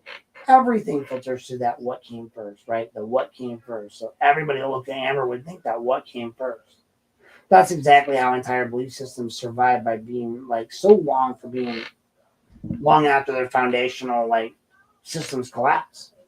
By the time Dr. Quinn by the time Dr. Quinn's documents all of these failures, the damage is already historical. The convictions already exist. The sentences already exist. The public memory of the case has been set in stone for 10 fucking years, over a decade. And at that point, science no longer just a challenge a case, right? It's not challenging a case. It's challenging identity. It's institutional identity, community identity, professional identity. Like it just goes on and on and on and on. And the legal system does not surrender that easily. So anyway, I know we're here at Act 5, and I need to take a quick break for a station identification, and we'll be right back. We're going to go into next stage, which is Judge Burge in the unread record, and when the bench finally sees what the jury never did, right, and why the state left them in limbo anyway. I want you guys to share this with your friends. I know this is a long one. It's going to be a long one. And you can come or go as you please because it's going to be here forever. That being said, invite your friends now to learn what's going on right now. Because right now, you're getting the entire story that I've dug out to date and why I'm doing what I'm doing and why none of your opinions on me or Amber or anyone matter. All that matters is that Nancy Smith be adjudicated and continue to be free. Plugged with Aaron Knapp, we like to thank our sponsors. We have a few unofficial sponsors tonight, and they are definitely not paid sponsorships. I want to throw out there a big thank you to Joseph Jones and Eric Jones of the Lorain Daily and the Vermilion Daily. They have a local news page. You should check them out. They do plenty of great work broadcasting all the news that is the news that you want to have in Lorain and Lorain County. So check them out. Also, please, if you need any legal services, feel free to reach out to Robert Gargas. You can find him listed online. He's a fine attorney and comes highly recommended by yours truly. And last but not least, I want to mention DNC Radio. Please make sure you check out one of the up-and-coming internet hip-hop stations and all of their shows. They put on a lot of shows. You have the Never Outdone show. You also have the Eric Bowen show, Speak Up, Speak Out. So please make sure you guys check them out as well if you're looking for your latest and up-to-date hip-hop artistry. Thank you for tuning in. This has been a non-paid sponsorship brought to you by Unplugged with Aaron Knapp. Unplug with Nap. Yeah, we cut through the noise. No script, no leash, no polished decoys. Broadcasting without permission. We don't ask. We lift the curtain and we drop the mask. Unplug with Nap. All right. Good afternoon and good evening and good morning and good night to everybody out there. I know you guys, this is kind of a long one. Wherever you're watching today, however you're watching today, tomorrow, the next day, whenever you're watching, understand this. This is Act 5, Judge Burge in the unread record, when the bench finally sees what the jury never did, right? And why the state left them in kind of a limbo anyway, right? So by the mid-2000s, the Lorain Head Start case is no longer just a criminal story. It's now a civil story. It's a psychiatric story. It's a media story. It's a reputational story. It's quietly it is becoming a liability story. Families of the complaining witnesses have already pursued civil actions against Head Start and the program itself. Those cases result in multi-million-dollar settlements and then judgments. But the criminal convictions remain frozen in time. No retrial, no forensic re-examination. No jury has ever reconvened to test the original jury was ever allowed to see. Okay. So that, my friends, is why we end up with ourselves in a position where Nancy Smith and Joseph Allen have for years sat in prison, while other parts of the system financially acknowledge the failure without ever even touching the verdicts, right? That created the failure.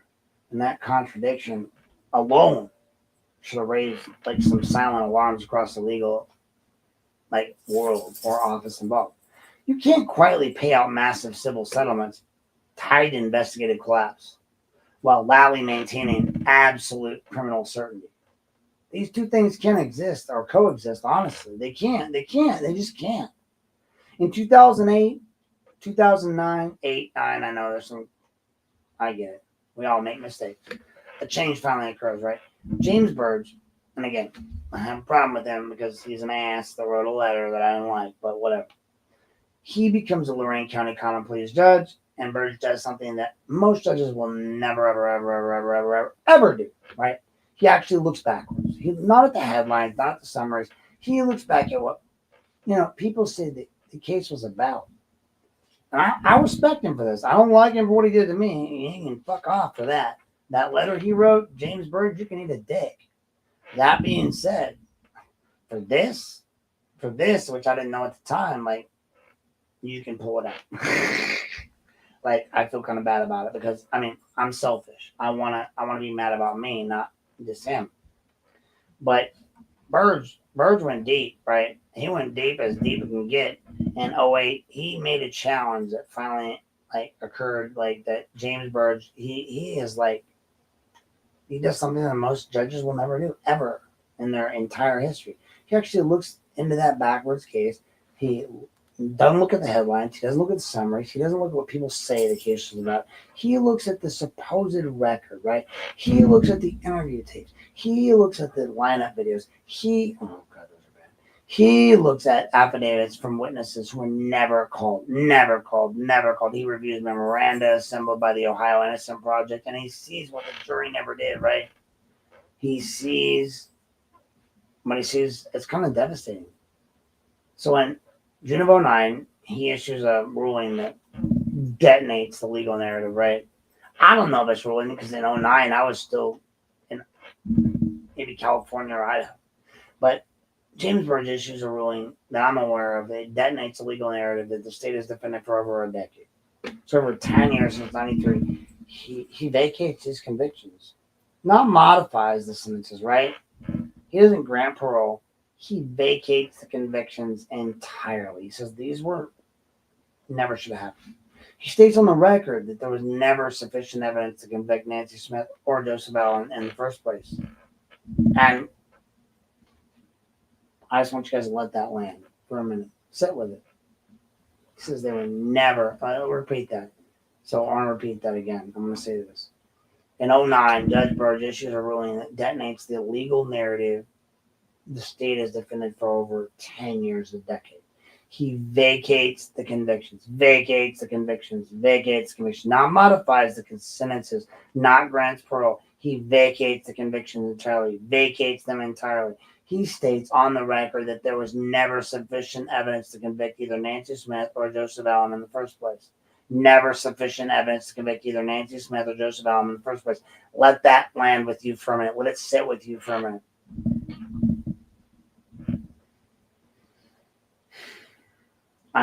I did. A common pleas judge looks at the full record, right? And he says the evidence was never enough to convict him at all. Not later, not weakened, not marginally, not questionable, never enough, right? I'm not questioning James Burge as a lawyer or as a judge. I'm questioning as chief of staff for JD. So in this moment, he is acting as a judge, and he released both defendants from custody. And for the first time since 94, the criminal narrative collapsed publicly from inside the courtroom, right? Not from the journalists, not from the defense advocates, not from who whispered what doubts, not from a sitting judge. For a moment, it looked like the system was finally correcting itself, right?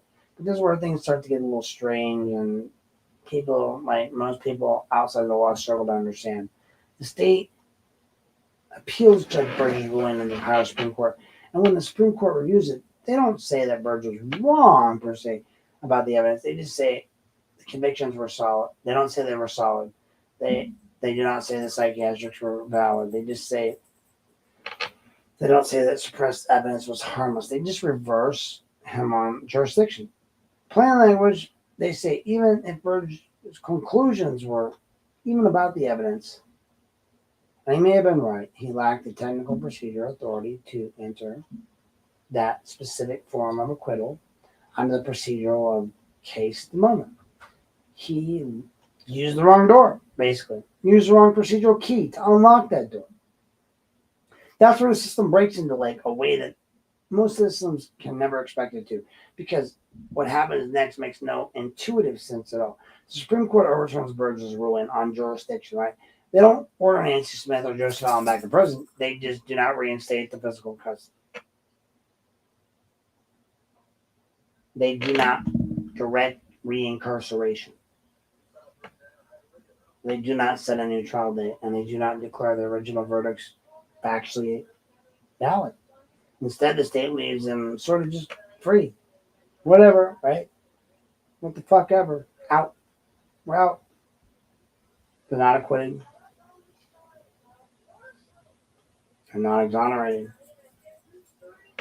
In grand scheme, they're not even reconvicted. They're just not sent back to jail, not returned to custody. Nothing, right? Just nothing. Just unresolved. Like, what the fuck ever. This is a legal purgatory. From the outside, most people would assume that, well, once a higher court reverses something, that the prior status simply snaps back into place, right? That's not what happened here, or what happens in anyone. The Supreme Court says Burge could not do what he did procedurally, but it offers no clean replacement outcome for the facts. So Smith and Allen exist in a bizarre sort of in-between state, like they either exist or they don't, like Schrodinger's cat.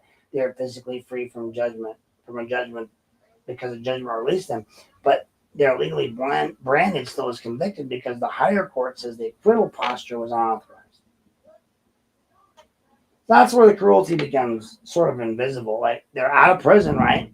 But they cannot say they're innocent in the legal sense that triggers compensation. They cannot say wrongful imprisonment. They cannot say wrongful imprisonment relief under Ohio law. They cannot cleanly sue for what happened. They cannot fully restore their status. They cannot fully be free without that vindication, right? From the state's perspective, this is perfect containment. Perfect. Because the prison doors are open, so the optics stop them. But the conviction posture still exists on paper, so the civil liability is blocked. The government gets the benefit of release without paying the price of exoneration, right? That's it. But that's where the story sat for years. Public assumes the case is resolved because the defendants are no longer incarcerated, but legally nothing is resolved at all. The convictions are still suspended in a kind of Schrodinger's box, right? Casting are dead nor alive. Not alive in custody, not dead in law, but hovering in a bureaucratical denial. And, like, this is one of the least understood moments of the entire saga. It's the one that's the most important, because without this limbo phase, nothing that follows makes sense. Without the unresolved status, without the later prosecutor fight wouldn't exist. Without the suspended conviction posture, there would be no strategic reason for the state to even resist finality. Because this deliberate ambiguity, civil accountability, would have already happened years earlier. That's where this institutional incentive sort of hardens. Once a judge publicly said the evidence was never insufficient, the next move for a healthy system would be simple, right? Resolve the jurisdictional defect, re-enter the ruling properly, cleanly vacate the convictions, issue exonerations, and allow the civil process to run its course. But let's let whatever accountability follows happen openly, right? But that didn't happen. Instead, the system chooses ambiguity, and ambiguity persists until JD, right? Now we're on section 5. I'm going to take a quick break again, and we'll be right back.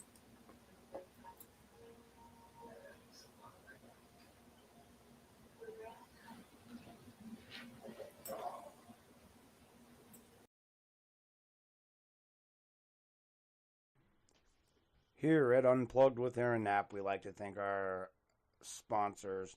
We have a few unofficial sponsors tonight, and they are definitely not paid sponsorships. I want to throw out there a big thank you to Joseph Jones and Eric Jones of the Lorain Daily and the Vermilion Daily. They have a local news page. You should check them out. They do plenty of great work broadcasting all the news that is the news that you want to have in Lorain and Lorain County. So check them out. Also, please, if you need any legal services, feel free to reach out to Robert Gargas. You can find him listed online. He's a fine attorney and comes highly recommended by yours truly. And last but not least, I want to mention D&C Radio. Please make sure you check out one of the up-and-coming internet hip-hop stations and all of their shows. They put on a lot of shows. You have the Never Outdone show. You also have the Eric Bowen show, Speak Up, Speak Out. So please make sure you guys check them out as well if you're looking for your latest and up-to-date hip-hop artistry. Thank you for tuning in. This has been a non-paid sponsorship brought to you by Unplugged with Aaron Knapp. Unplug with Nap. Yeah, we cut through the noise. No script, no leash, no polished decoys. Broadcasting without permission. We don't ask. We lift the curtain and we drop the mask. Unplug with Nap. Yeah, we cut through the noise. No script, no leash, no polished decoys. Broadcasting without permission. We don't ask. We lift the curtain and we drop the mask. Unplug with Nap. Yeah, we cut through the noise. No script, no leash, no polished decoys. Broadcasting without permission. We don't ask.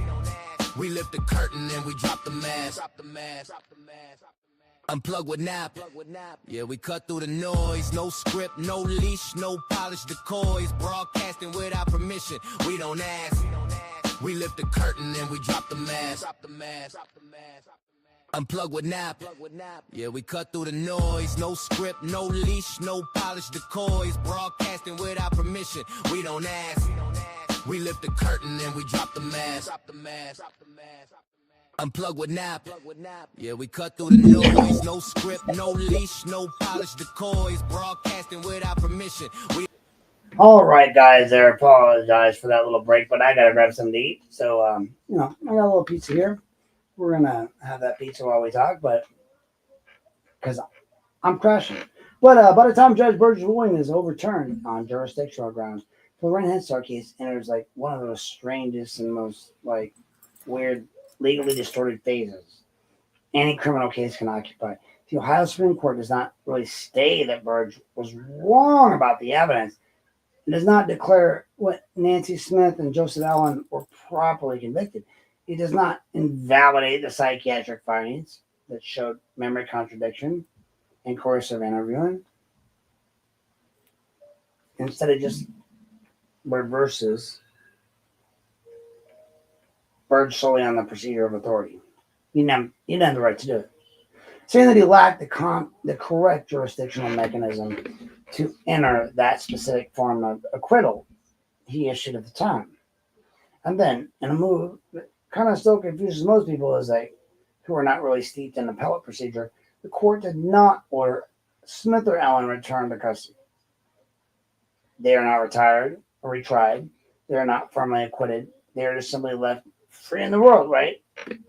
The convictions technically remain alive on paper. That's not justice. That's not resolution. That's sort of a bureaucratic paralysis that benefits only the institution. Because as long as the convictions technically stand, the state avoids triggering the full machinery of wrongful imprisonment and the law and the civil rights of accountability, right? Lawsuits. So this is the unresolved posture that exists when J.D. Thomason takes office as Lorain County prosecutor, and this is kind of where it becomes a critical to understand that the difference between what a judge does and what a prosecutor does, because they're often collapsed into one in the public mind, right? even though they operate in entirely different spheres of authority. Judge Burge acted as the bench, and when his ruling was clipped on jurisdiction, Tomlinson acted as the state itself, right, as the authority, through the same prosecuting authority that originally brought the case in 94. That distinction, is like everything. When a judge vacates a conviction, the appellate court can restrict how and when that happens. When a prosecutor formally abandons a conviction and acknowledges innocence, the state is changing its own legal position. Period. Period. That's not a suggestion. That's an executive act of government. At some point during the Tomlinson tenure, the unresolved legal position of Nancy Smith's conviction becomes impossible to continually defend in good faith. Burge has already stated that the evidence was never enough to convict. The psychiatric interviews and stuff collapse the whole interview process, and it's documented. The suppressed lineup videos, the interview tapes, the medical reports are known. The investigative files are no longer defensible in any honest legal analysis. But hey, as long as the conviction technically remains on paper, Nancy Smith cannot access wrongful imprisonment compensation under Ohio law. She cannot fully clear her name and cannot fully pursue the scope of civil accountability that innocence unlocks, right? The limbo protects the government, not her. Now, Tomlinson takes that step and finally breaks that limbo. He firmly clears, right? That's it. All he did was formally clear the wrongful prosecution, or he formally clears the remaining conviction posture of Nancy Smith through prosecutorial action. It's not symbolic, it's not rhetorical. It's just the state of Ohio acting through its authorized prosecuting officer, formally conceding that the conviction itself should no longer exist. This is what transforms this physical release into, so to speak, legal innocence. It's what converts an unrestricted into a legal binding and legal reality, right? Rights are attached, wrongful imprisonment,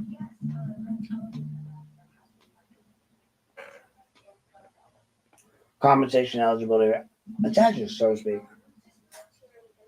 Well, municipal Manila liability exposure attaches to itself too. That's money. Discovery, depositions, internal records, training manuals, supervisory failures, they all come back into play. This isn't the moment that truth becomes expensive, right?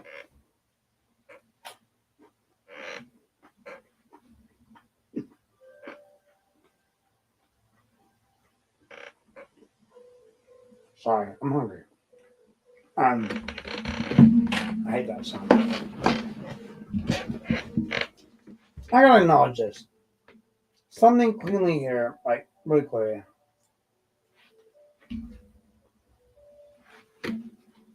People tend to distort motives, right? And they don't understand how uncomfortable the crowd actually is. I have not been J.D. Tomlinson's biggest fan, right? I supported his opponent during the election. So those choices were actually rooted in my own experiences and grievances. They had absolutely nothing to do with the legal reality of what he did in this case. This story is not about political loyalty. It's not about what happened and what the law requires once innocence is formally recognized, right? Yeah, that's what it's about, actually. It's about what happened.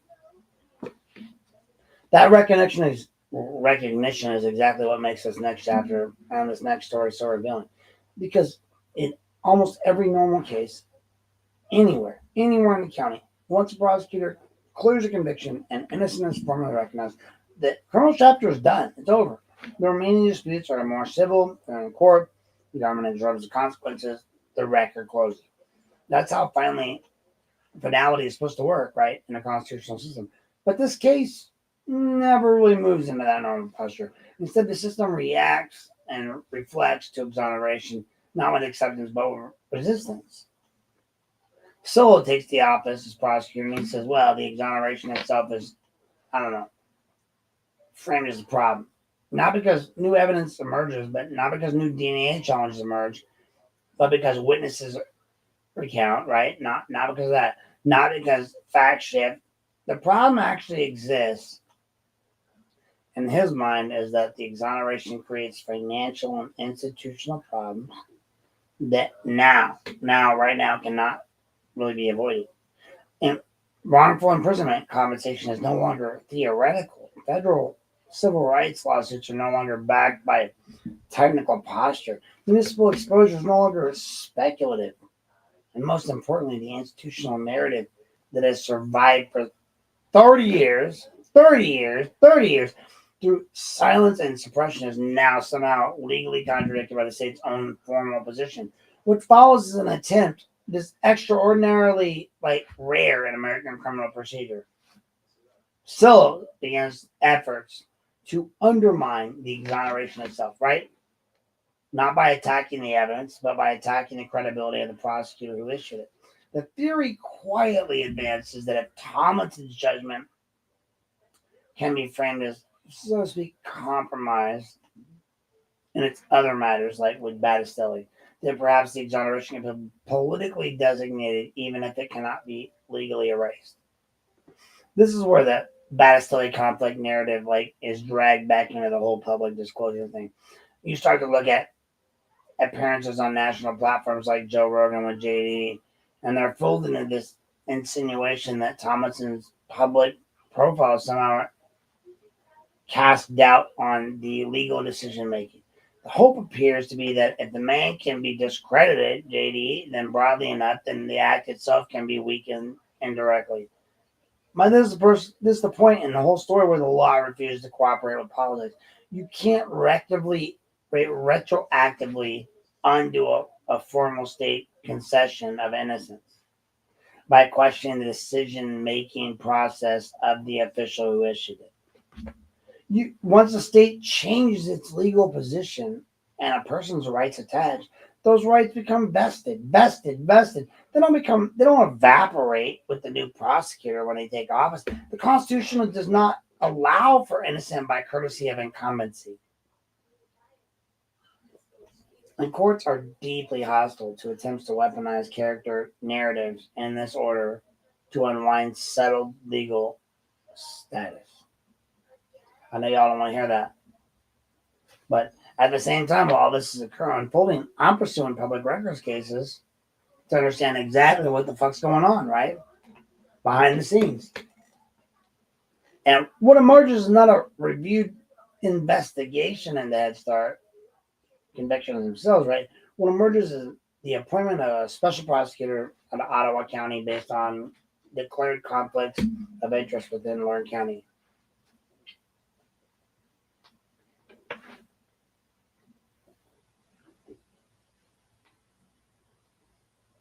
Well, folks, that appointment is real. Documented, it's court ordered. When the records tied to this the special prosecutor final release, they confirm exactly where the whole focus has been. Not on Nancy Smith, not on Judge Fallon, not on the evidentiary collapse of the 94 case. It's back on Thomas and himself. Oh, and the Battistelli settlement again. Well, that tells you something deeply important. It's not about reassessing innocent. It's not about attempting to neutralize the authority behind the act that actually created the accountability. It's more about a reversal sort of strategy based on undermining the actors and not repeating the facts.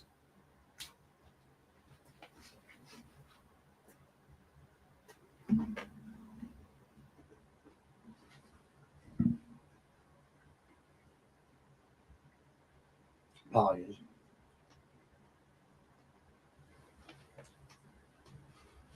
But sure it's important. So, from a game theory perspective, the incentives are not difficult to understand here. That the exoneration stands, wrongful imprisonment, compensation follows. Period. She gets money. Federal civil litigation follows. Discovery follows. Depositions follow. Institutional exposure follows. The exoneration can somehow be cast through it into enough doubt, right? Even without being legally erased.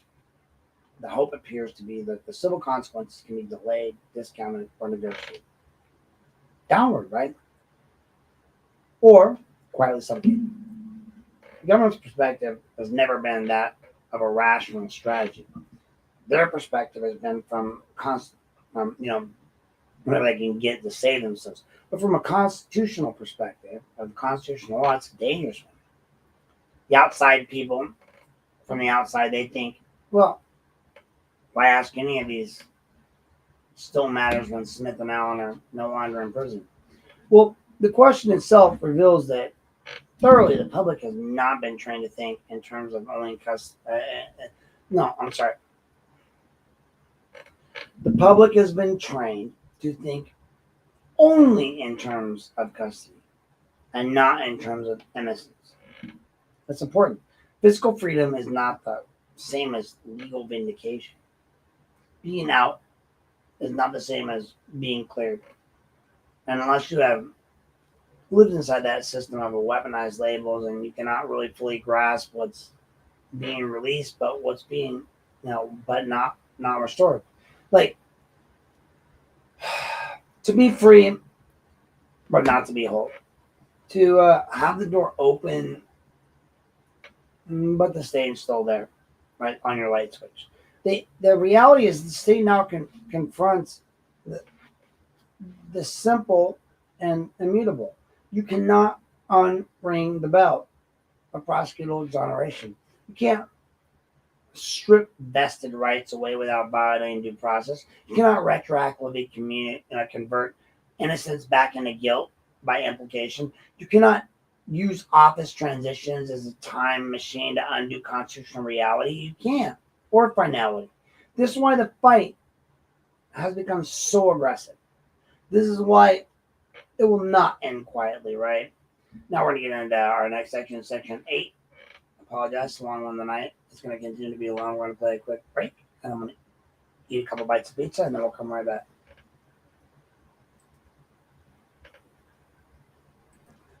Here at Unplugged with Aaron Knapp, we like to thank our sponsors.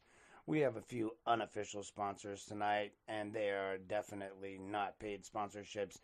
I want to throw out there a big thank you to Joseph Jones and Eric Jones of the Lorain Daily and the Vermilion Daily. They have a local news page. You should check them out.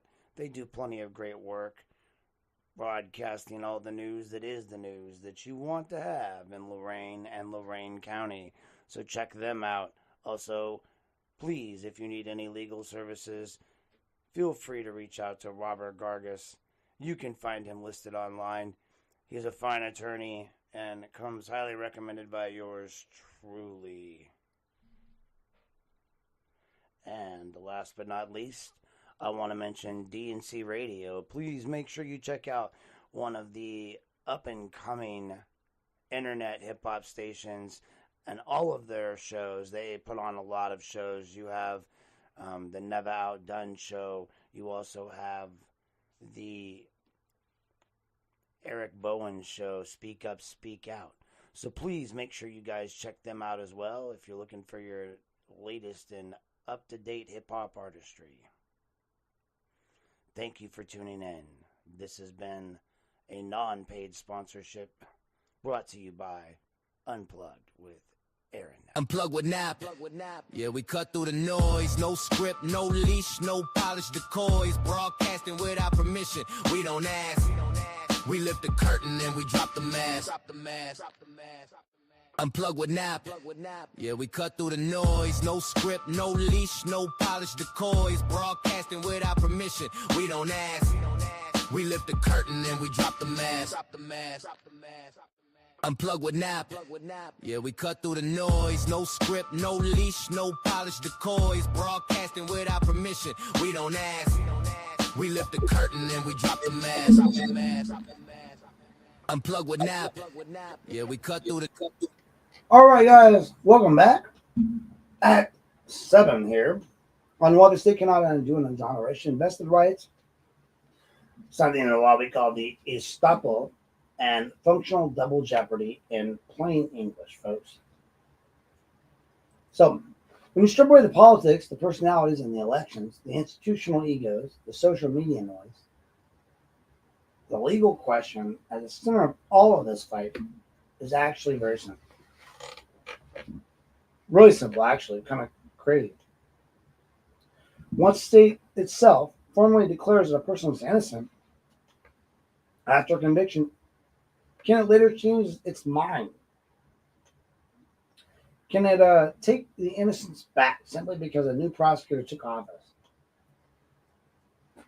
Or because the consequences of that innocence became suddenly inconvenient for the state?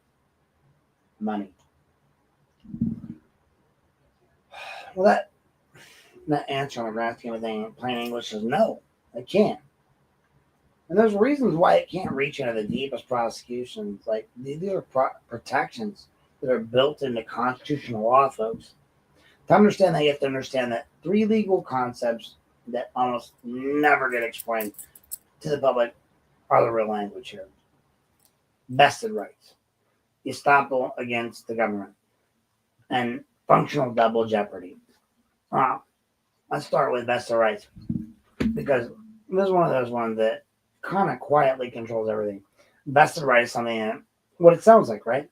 It's a right that you, as a human, as a citizen, have fully attached to you under the law in such a way that the government can't take it away later, strip it from you. It can't do this so without violating that due process.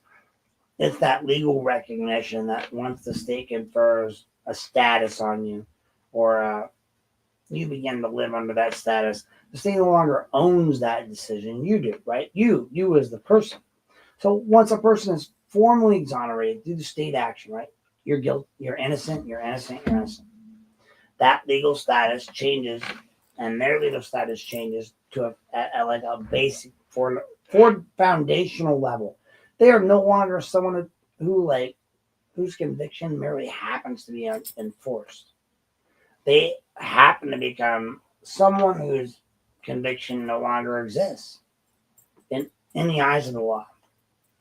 And that moment is when that shift occurs. That's that entire moment, the whole ecosystem of legal rights activists activates automatically.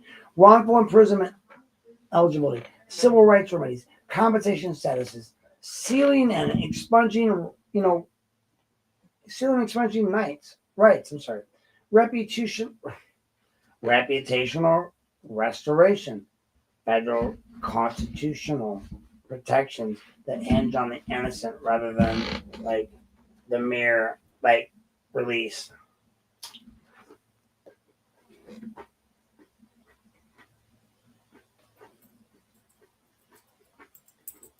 Well, ground game. Sorry.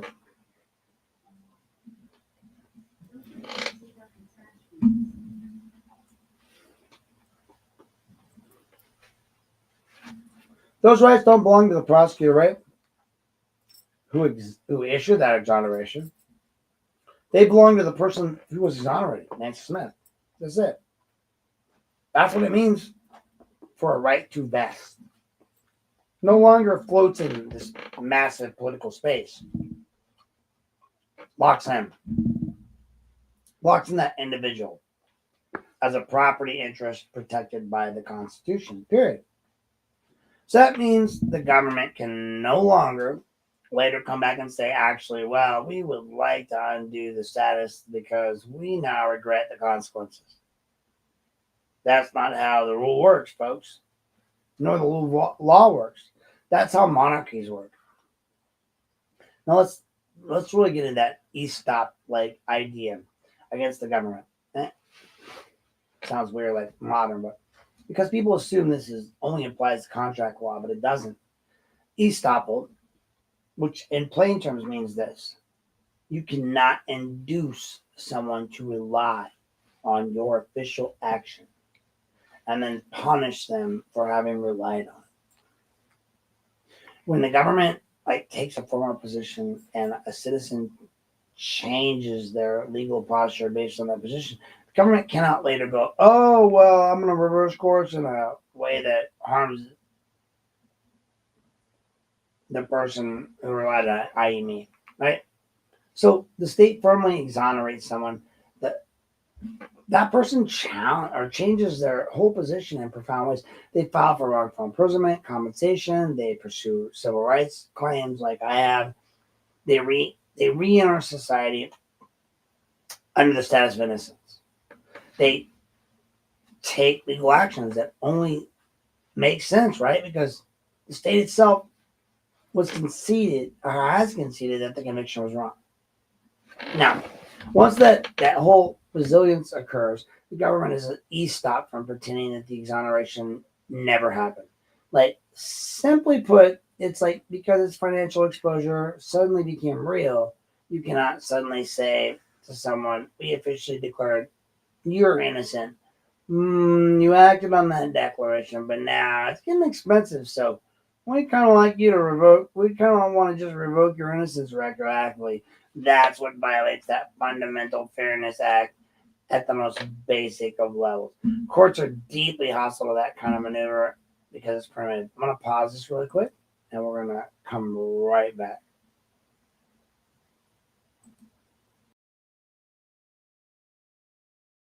The noise, no script, no leash, no polished decoys, broadcasting without permission. We don't ask. We lift the curtain and we drop the mask. Unplug with nap. Yeah, we cut through the noise. No script, no leash, no polished decoys, broadcasting without permission. We don't ask. We lift the curtain and we drop the mask. Unplug with nap. Yeah, we cut through the noise. No script, no leash, no polished decoys, broadcasting without permission. We don't ask. We lift the curtain and we drop the mask. Unplug with nap. Yeah, we cut through the noise. No script, no leash, no polished decoys, broadcasting without permission. We don't ask. We lift the curtain and we drop the mask. Unplug with nap. Yeah, we cut through the noise. No script, no leash, no polished decoys, broadcasting without permission. We don't ask. We lift the curtain and we drop the mask. Unplug with nap. Yeah, we cut through the noise. No script, no leash, All right, one more no story here. polished decoys, broadcast. I was kind of running into my dinner time, so there's a little low blood sugar around. But we're going to the most emotionally charged part of this whole story. Misunderstood concept, right? There's double jeopardy. Most people think of double jeopardy only means you cannot be tried twice for the same criminal event after an acquittal. That's the classroom version, right?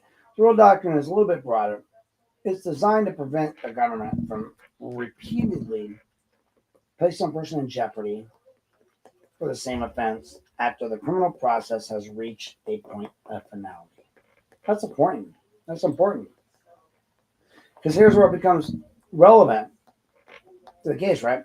Once the state formally exonerates a person, it's functionally equivalent to an acquittal in the terms of jeopardy. The government has now conceded it cannot prove guilt. The criminal exposure is over, right? The case is dead. As a criminal prosecution, it's dead. It's fucking dead.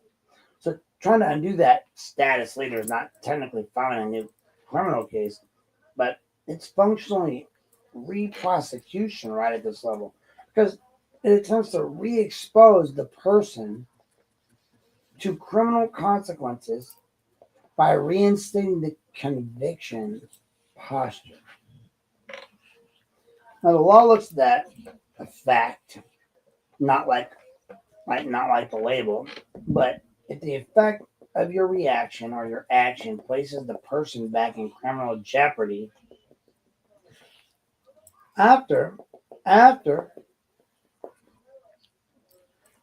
inconvenience or innocence has been formally attached, then you are violating the spirit and often the letter of the double jeopardy protections. That's it. Courts call functional double jeopardy for a reason. The government does not get to play semantic games and say, oh, well, we're not actually charging you again. We are just talking about your innocence and restoring your old conviction. The effect's identical, folks. The criminal exposure is being restructured after finality. Now you take into account that all of these doctrines, whether together, you start to look at what's happening here is happening like radioactively legally. Once Thomas and the authorizing prosecutor authority formally cleared the conviction and prosecutor and recognized innocence, Nancy Smith's legal changed her status changed dramatically, permanently. Her rights were vested. The state became a stop from reversing any sort of course in a way that harmed her resilience. And any attempt to place her back into the criminal jeopardy system through the reversal of that status trigger were unconstitutional as double. Like jeopardy concerns, even if done under the language of review rather than re-prosecution. This is why the exoneration, or why the undoing of the exoneration is not just rare, it's almost unheard of. Not because prosecutors are never want to try, but because the constitutional walls are so high that most offices will not even attempt it. Most competent legal counsels explain that risk. And here is the part that really matters. For the public to understand. This is not some technical, legal food fight for years with lawyers. This goes to the heart of where the innocence itself is stable in a legal environment, or whether that just a lease of an agreement. When everything can be terminated by the next admission. If a state can retroactively strip innocence because consequences became inconvenient, then no exoneration in America is ever truly final. Every wrongful convicted person becomes perpetually vulnerable to political devices, reversal, and every court becomes conditional. Every restoration of rights becomes provisional. And that's not justice, that's not rule of law, that's institutional conditional mercy. That's why this court protect the finality so fiercely. It once innocent is proven as recognized,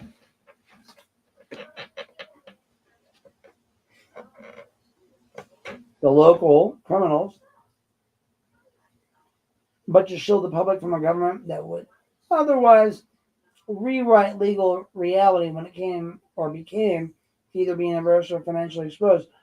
Why this matters, or might attempt to claw back the exoneration, in this case carries implications as far beyond Lynn County. If it succeeds, it would create dangerous precedent that the innocence itself is negotiable after the fact. That would, so to speak, chill every future exoneration with the state. And it would tell prosecutors everywhere that admitting error is not reset. That is the only temporary surrender subject to later revocation. From a constitutional standpoint, it's intolerable. Human standpoint, grotesque. Historical, it would mark one of the darkest terms in modern post-conviction law. And brings us to our final truth in this act and its setup. They are not trying to undo the exoneration because the law allows it. They're trying to do it and undo it because they're hoping the law will be too slow, too fractured, too political, and too exhausted to stop them. That's it. That brings us to Section 8. Without permission, we don't ask. We lift the curtain and we drop the mask. Unplug with nap. Yeah, we cut through the noise. No script, no leash, no polished decoys. Broadcasting without permission, we don't ask. We lift the curtain and we drop the mask. Unplug with nap. Yeah, we cut through the noise. No script, no leash, no polished decoys. Broadcasting without permission. We don't ask. We lift the curtain and we drop the mask. Unplug with nap. Yeah, we cut through the noise. No script, no leash, no polished decoys. Broadcasting without permission. We don't ask. We lift the curtain and we drop the mask. Unplug with nap.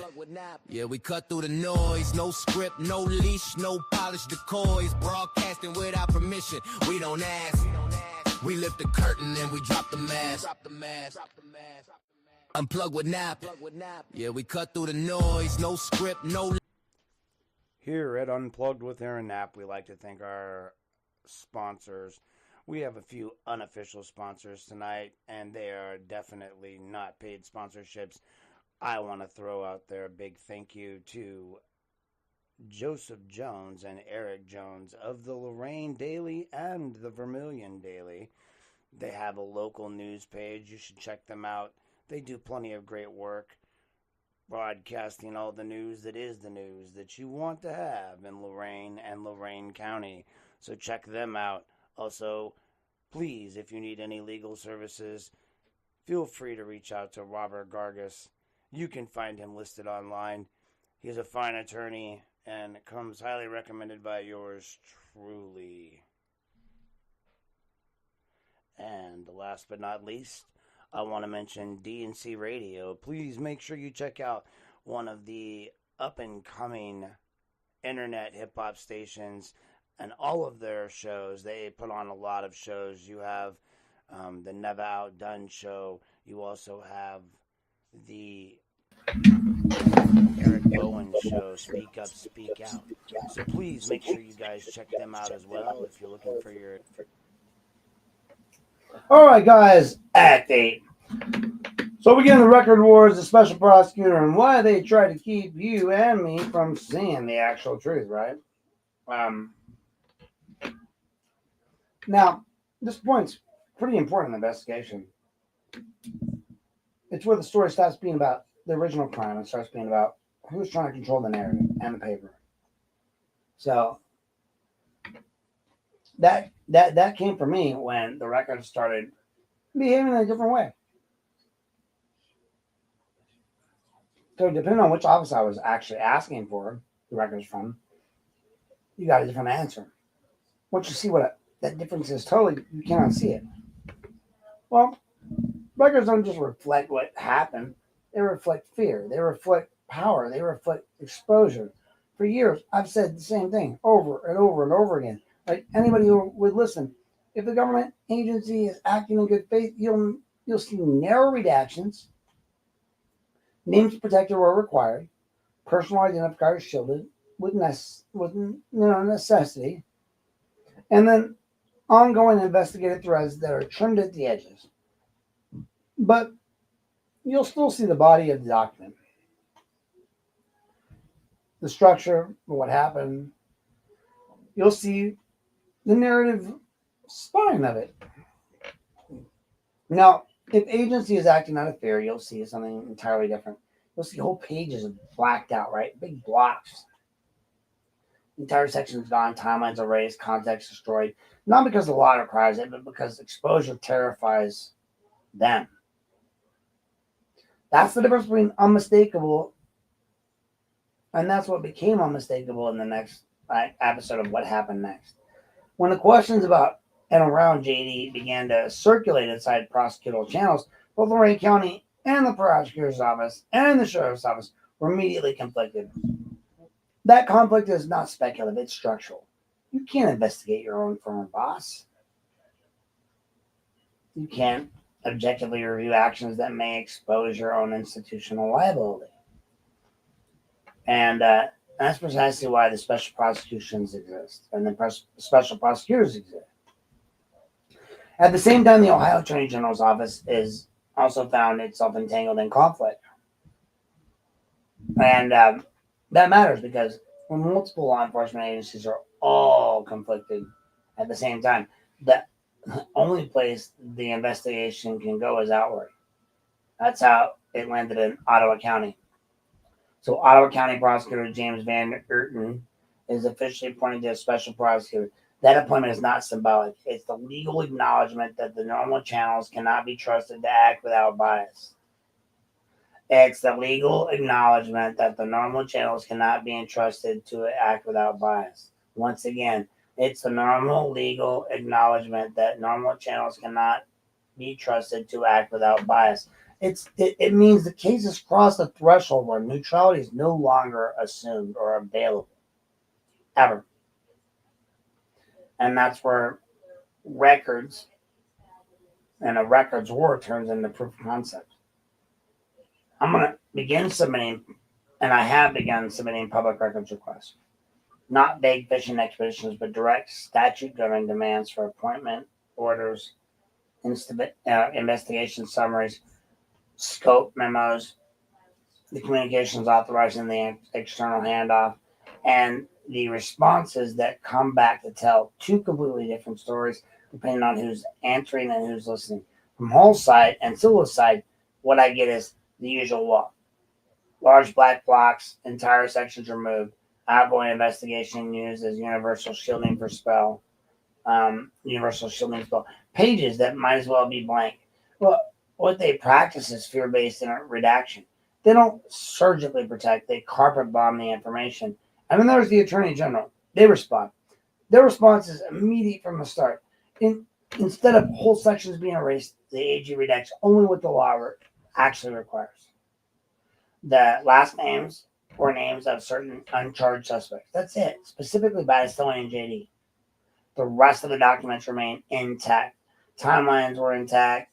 Structure of the investigation were intact.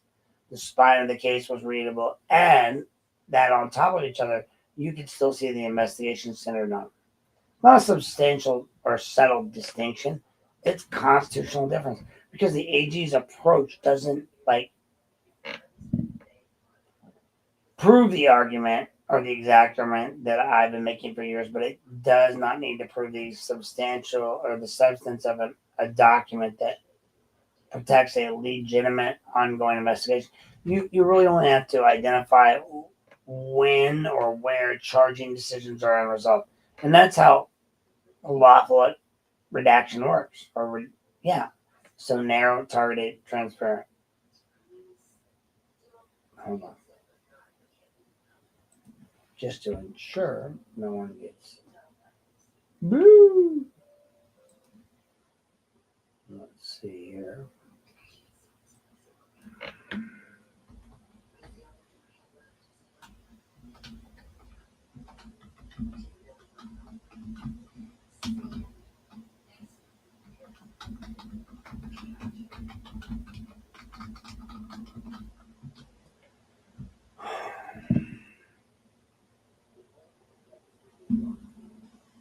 Oh, well, all of this, it's not really that, but I really don't. I remain silent. I get it. I just want something friendly to say to people. You know what? And instead of friendly, I'm gonna do this. This is AI. This is what's the top. How do we do that? All right. Well, that ain't gonna work either. Well, all I can say is this. Classes. Hey, folks, just remember this. When arrested, stay calm, be polite. Give only basic identification, your name and your address, and immediately and clearly state, I, your name, wish to remain silent, and I want a lawyer. To invoke your Fifth Amendment rights and avoid arguing, explaining or talking about the case with anyone, as all conversations except with your lawyer can be recorded and used against you in a court of law. So remember that, folks. That's it. They can see you in a court of law. We're gonna finish up here soon, but in the meantime, we're gonna get back to our next sec because I'm not going back in there. So what Hall and Silva's gatekeepers engage in is something entirely different. They redact whole themes, right? Just big blocks. They redact context. They redact the story itself. Even though Hall originally had his lady send me everything unredacted. That was when we were friends. But not because the law requires it, but because the exposure kind of does. So here's where the most important legal pivot in this whole moment comes. The moment is transferred to Ottawa, something unprecedented happens and becomes possible because of record standpoint, because the investigative authority is now no longer the same agency that created the earlier records. That breaks the circular justification loop, right? Hall's office can no longer say, well, we can't release it because we're investigating. They passed it over to JD. Scylla, I'm sorry, I apologize. Scylla, Tony Scylla. So Scylla cannot now say, well, we can't say it. We can't release the investigation because the sheriff is investigating. Because the AG can't hide behind local conflict anymore because the matter has moved external. So that means I am now legally entitled to request everything that predates the Ottawa County handoff, right? From the original two agencies to the everything that they granted before the special prosecutor took control. And once you understand public records law, and that the nightmare scenario for these institutions has been trying to manage perception instead of truth. Because now the excuse collapses, right? They can't say, well, it's Ottawa's investigation blocking disclosure. They can't say, well, because these records were created before Ottawa ever touched the file, right? They cannot claim shared investigative privilege because the controlling agency has changed. They cannot pretend the matter is solely and entirely sealed because the angel and like totally together has not demonstrated rightful or partial discretion.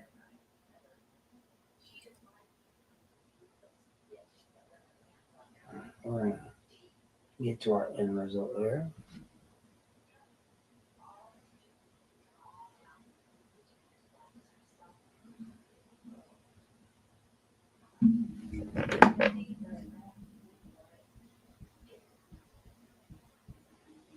Unplug with nap. Yeah, we cut through the noise. No script, no leash, no polished decoys. Broadcasting without permission. We don't ask. We lift the curtain and we drop the mask.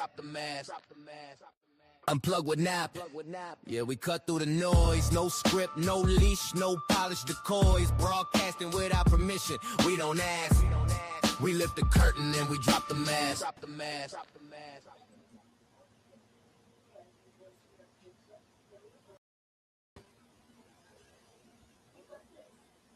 Well, I apologize about that. I got a little off track there for a second. I couldn't figure out where we were at.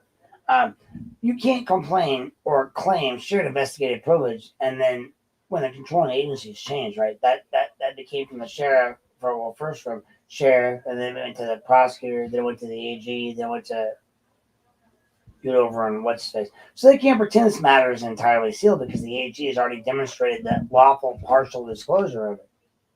That's where that smoke screen breaks, folks. That's when those pre-Ottawa records finally surfaced. They confirm what the AG released, right? Summaries already telegraphed. The focus of the investigation is not Nancy Smith, it's Joseph Allen. Just like this focus of my investigation is not Aaron Knapp, not James McGinn, it's Aaron Knapp. So it's not Joseph Allen, it's not the original Head Start evidence, it's J.D. Tomlinson again. And specifically the Battistelli settlement again. It's not coincidence, folks. It's strategy. You can say what you want, but this is what it proves. In black ink and legal posture, in the modern prosecutorial energy surrounding the saga that is not about reassessing the innocence of the wrongly convicted, such as Amber's mom. It's about containing the fallout of the exoneration. It's about neutralizing the authority of the person who broke the actual institutional seal, right? You girls know what that's about, breaking the seal, right? So it's about reputational warfare, just dressed up as investigative, necessity. This is why the records fight matters so much to the people that realize, because records don't just tell you where the government knows; they tell you what the government is afraid for you to see. Look at my own recent podcast about Aaron for 2 hours. The AG's narrow redactions show competence. They show Holland's blanket redactions out of fear, and they also show a fear in law enforcement that's always about exposure, right? So now here we are. Final pivot drives all of this home. Once Ottawa County is eventually concludes and the investigative file becomes subjected to post-closure designation. At that point, the legal formative firewall drops. There's no. Okay.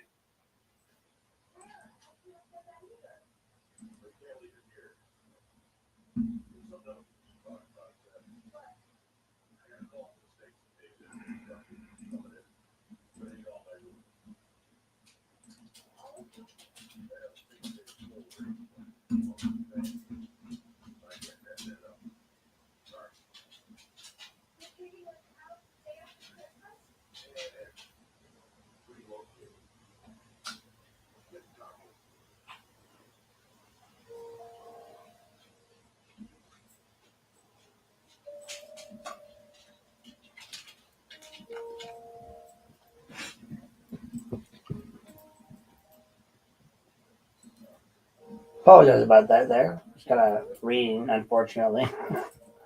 um, so once the matter is transferred to Ottawa County, we in an unprecedented status because what becomes possible, like from a record standpoint, becomes now the investigative authority is no longer the same agency that created the earlier records, right? That breaks the circular justification loop. That's why Hall's office can no longer say, well, we can't release because we're investigating, because they're not. Sill's office can no longer say that they're investigating because they're not.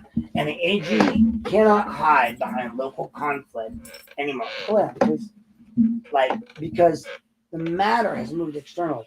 So that means that I'm now legally entitled to request everything that predates the Ottawa County handoff from the original two agencies. Everything they generated before the special prosecutor took control. And once you understand the public records law, you'll know that this is a nightmare scenario for institutions that have been trying to manage perception instead of the truth. Because now the excuse collapses. They can't say it's Ottawa's investigation blocking disclosure because those records are created before Ottawa ever even touched the file. They can't say it's shared investigative privilege because those controlling agencies have changed. They cannot pretend the matter is entirely sealed because because God will overzealous, because the AG has already demonstrated lawful partial disclosure. That smoke screen just breaks down. And that's when the pre-Ottawa records finally surface. They confirm what the AG released. The summaries already telegraphed the focus of the investigation is not Nancy Smith. It's about Joseph, not even about Joseph Allen. It's not even about the original Head Start case, right? It's about JD fucking Tomlinson again. And specifically the Battistelli settlement again. Like, guys, not coincidence, not strategy. What it proves is black and white and legal posture. This modern prosecutorial energy surrounding this saga from the 80s and 90s is not about reassessing the innocence of a wrongly convicted person. It's about containing the fallout of exoneration. That's it. It's about neutralizing the authority of the person who broke the actual institutional seal. It's about reputational welfare dressed up as investigative necessity. It's about, this is why these records fights matter so much, and why much more than why much more than because records don't just tell you. They don't just tell you what the government knows. They tell you what the government is afraid to see. That's it. Afraid to see, folks. I just want you to understand that, the AG's narrow redactions, they show confidence. I don't want you to look at me right now. I want you to understand Hall and Silla's blanket redactions showered fear. And fear in law enforcement is always about exposure. Now, here's a final pivot that drives all of this home. Now, listen closely, folks, because once the Ottawa County's prosecutor's role eventually concludes, the entire investigative file becomes subject to post-closure disclosure. That becomes subject to post-closure disclosure. At that point, the last legal firewall drops. There's no ongoing investigation, no shield left. in every document that currently exists in a partial shadow becoming fully requestable. That's not opinion. That is black letter public law, folks. Black letter public law. That's it. And you need to understand that.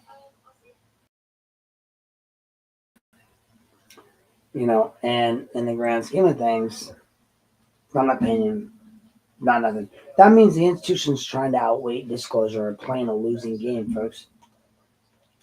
The time does not erase records. It only ripens them.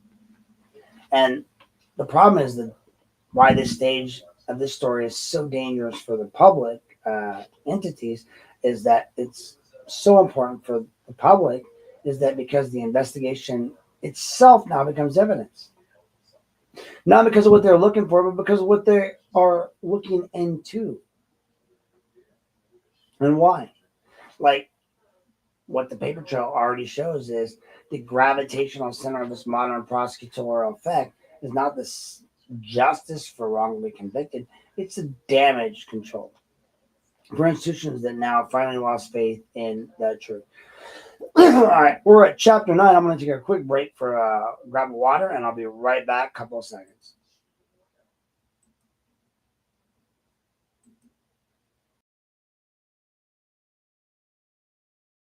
Unplug with nap. Yeah, we cut through the noise. No script, no leash, no polished decoys. Broadcasting without permission. We don't ask. We lift the curtain and we drop the mask. Unplug with nap. Yeah, we cut through the noise. No script, no leash, no polished decoys. Broadcasting without permission. We don't ask. We lift the curtain and we drop the mask.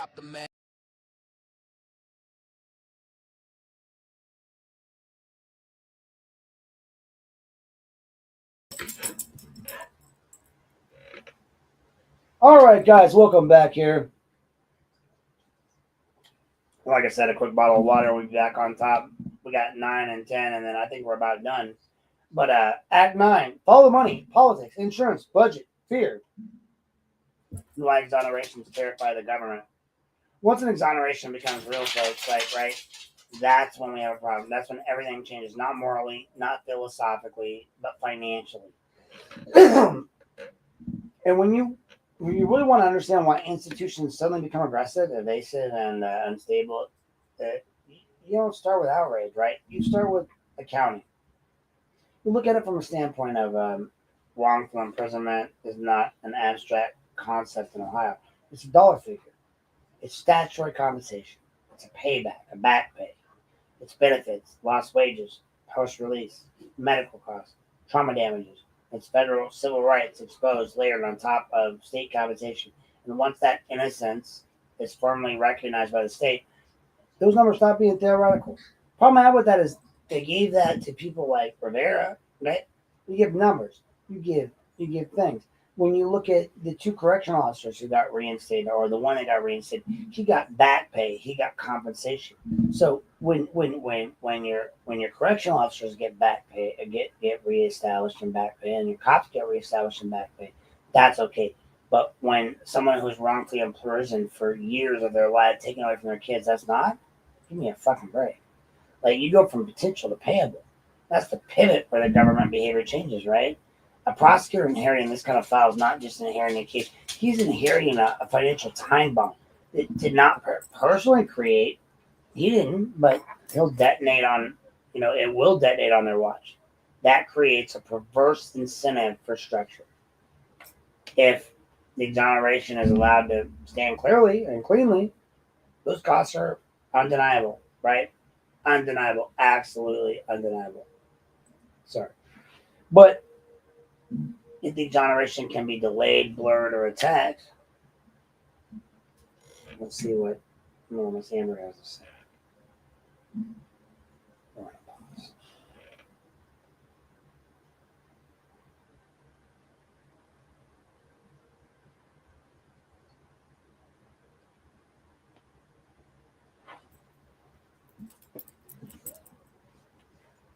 That's cute. So Amber just was giving me like, hey, I'm on my way to blah blah blah. Like, it doesn't matter what she said. The funny thing is that she has no clue I'm even doing this. the saliva right now. That's funny. But that's not how the law's supposed to work, folks. I know, 3 hours in, or 2 hours and 34 minutes. I don't give a shit. Like, you either listen or you don't. You're here or you're not. Like, you want to listen or you don't. I'm talking, you're listening. Cut it into 3, 4, 5 hour examples. Cut it into 30-minute responsibilities, 30-second responsibilities. But that's not how the law's supposed to work, folks. That's very often how institutions behave, but only under budget pressure, right? Now you add insurance into that equation, right? Municipalities don't usually pay that wrongful imprisonment cost directly out of their petty cash flow, right? It's not general fund. That's their insurance. When there are coverage disputes, there are reservation of rights letters, there are internal fights over whether misconduct was simply negligence, reckless conduct, or intentional wrongdoing. Every one of those classifications changes who pays and how. Just like with me and Chief McCann. Like when it comes to 1983, it's different. In negligence, an insurer may cover it if it's negligence. But if it's recklessness, maybe it's partial coverage.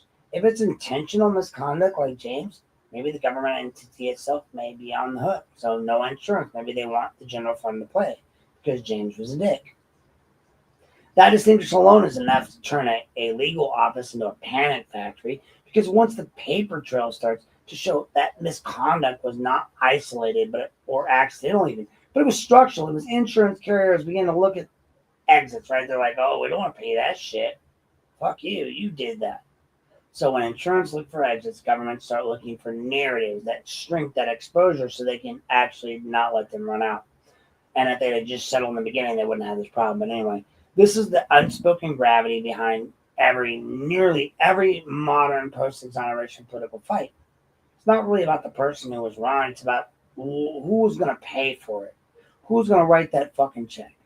It's another layer of politics on top of that. We got a problem. Every prosecutor is elected. Every sheriff is elected. Every major civil payout becomes a campaign weapon for the next guy behind it. And wrongful imprisonment cases can be radioactive because they don't even divide neatly among party lines. Nobody gets to say, my side did that. The institution did it. And then they get to use that to defend themselves and say this, that, the other, right? It's always that next exoneration. They did this. I didn't do this. Yeah, I know. You're like 5 minutes late. I'm tired, but whatever. So when the exoneration detonates decades of hidden liability, the political instinct is not to absorb their responsibility. It's to redirect blame, fracture, causation, confuse the timeline so nobody can ever clearly say who did what. I'm sorry that I fell asleep for it. I'm tired. It's been a long week. And I'm kind of exhausted, and I kind of haven't been getting much sleep lately. So when I dozed off earlier, that was the problem. I do apologize. This is not the time to do that. My bad. But that brings us to the moment that still kind of sits really strangely with me in a way that, fuck that kind of way. Not long after the election, Hall himself, this is where it gets into me. So maybe I'll get a little more interested. He personally asked me whether I thought that he should reopen the JD and Battistelli matter, right? He asked me. It was a question. It was direct. It was casual, almost oddly placed, right? At the time, I wanted the truth. I still want the truth, really. And in that moment, I said, yeah. Not because I had some grand strategy, not because I thought it was going to fix the Head Start case, not because I thought that I was trying to influence anything but my own, not because I was trying to influence anything on my own behalf, but I said yes because I believe, and I still believe, that sunlight is not the enemy of justice. I've said that on my page. I have that on my page, right? Here's the part that matters in hindsight. Like, why the hell am I or who the hell am I in the grand scheme of this prosecutorial architecture, right? Nobody. I'm not an elected official. I make sure that I'm not a grand juror. I'm not a charging authority. I'm just a journalist, a licensed social worker who files public requests for records. That's it. My opinion should not be a pivot point for reopening a politically explosive matter from JD, from Silo, from Hall, from anyone. And yet, my opinion was asked multiple times. Crazy, right? Kind of tells you, how unstable this and pressured, so to speak, this government really is, and how unstable and pressured this moment already was inside the system. I can hold true truths at once, right? I can think that the J.D. Battistelli situation was deeply troubling in its own right. It was. I can also recognize that it has, under its sudden reevaluation as the center of the modern prosecutorial focus, may serve another institutional function entirely. So while I may agree Jennifer did some shady shit and JD shouldn't have allowed her, that brings us back to this. Both can be true. We've reached a point in this most delicate part of this act in which I'm going to frame it exactly the way it must be framed for you guys, as possibility, not proven fact.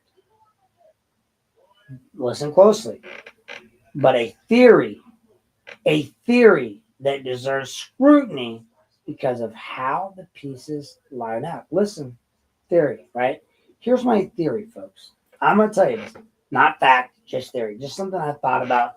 Could be true, could not be true. This is the part everyone's going to listen to. And this is the best part of this whole podcast, I promise you. There is an argument that can be made. This is Jennifer Battistelli, a.k.a. Santiago, did not simply become a central figure in this story by accident. Okay? But their involvement functioned as a wedge that ultimately destabilized J.D. Tomlinson's public and professional standing. Now, whether that was intentional on her part or guided by some outside influence, like, I don't know, what was that guy? They own that steel thing over there. Anyway, you know what I'm talking about. Like, or guided by outside influence, or, purely a product of circumstance that, not something I'm declaring as fact, right? I'm not saying it's true. What I'm saying, or what is fact, is that Jennifer's selective recordings, the timing of, let's just say what was captured and recorded and what wasn't, and maybe the narrow framing of what entered the public record versus what didn't. All of it becomes central tools in reshaping the narrative around J.D. Thomas. Selective recording is not neutral. It's not what comes before and after the clip that matters, right? As much as the clip itself. What is excluded controls meaning as much as what is included. And when a narrative is constructed on fragments or from fragments, it becomes impossible for the public, so to speak, or anyone listening to distinguish between a complete record and a curated one. So it's also a matter of record that Captain Robert Van Sant, I like him, but he met with Jennifer. That meeting alone does not prove orchestration, but it sure does place the law enforcement directly into the narrative corridor long before any of these other issues became public. And when law enforcement is physically present inside a developing personal scandal, that later becomes a little prosecutorial leverage. That proximity becomes irrelevant. An argument can be made that the fallout surrounding Jennifer and ultimately everyone else didn't exactly what institutional survival instincts often demand. It fractured the authority of the man who would later issue the exoneration that opened the financial floodgates, whether by coincidence or design. The result was the same. His credibility became contestable in the public imagination just before the legal consequences of the Head Start case became unavoidable, right? The money. So again, I'm not saying that Jennifer was a plant. I'm not saying Jennifer Battistelli / Santiago was a plant in JD's life, politically, sent there by anybody that may have a last name that involves with some sort of a steel process that everybody seems to know, who once called me online and tried to address me. I'm not saying she was involved in any sort of an incident with those people. What I'm saying is that I'm not saying she was a plant. I'm saying the possibility exists that Jennifer Santiago's role, her role, exists. It's possibility, not fact. Not saying it's truth. Okay, clearly. Her role was to function as a destabilizing wedge for the effects that align perfectly, right, with the institutional self-protection. Now, that's a hypothesis that deserves investigation, not dismissal, so to speak. I'm going to step back. I'm going to take a look at the full board, right? So you have a 30-year-old wrongful conviction, right? Case. It's finally cracking open. You have an exoneration that unlocked catastrophic civil exposure. you have insurers evaluating whether they will have to pay millions of dollars, if not more. You have elected officials staring at budget implosions on top of that. And now you have prosecutors inheriting liability they did not create, or in some cases they did. Because one could argue Scylla did create this. He was part of that problem, or part of it did create it.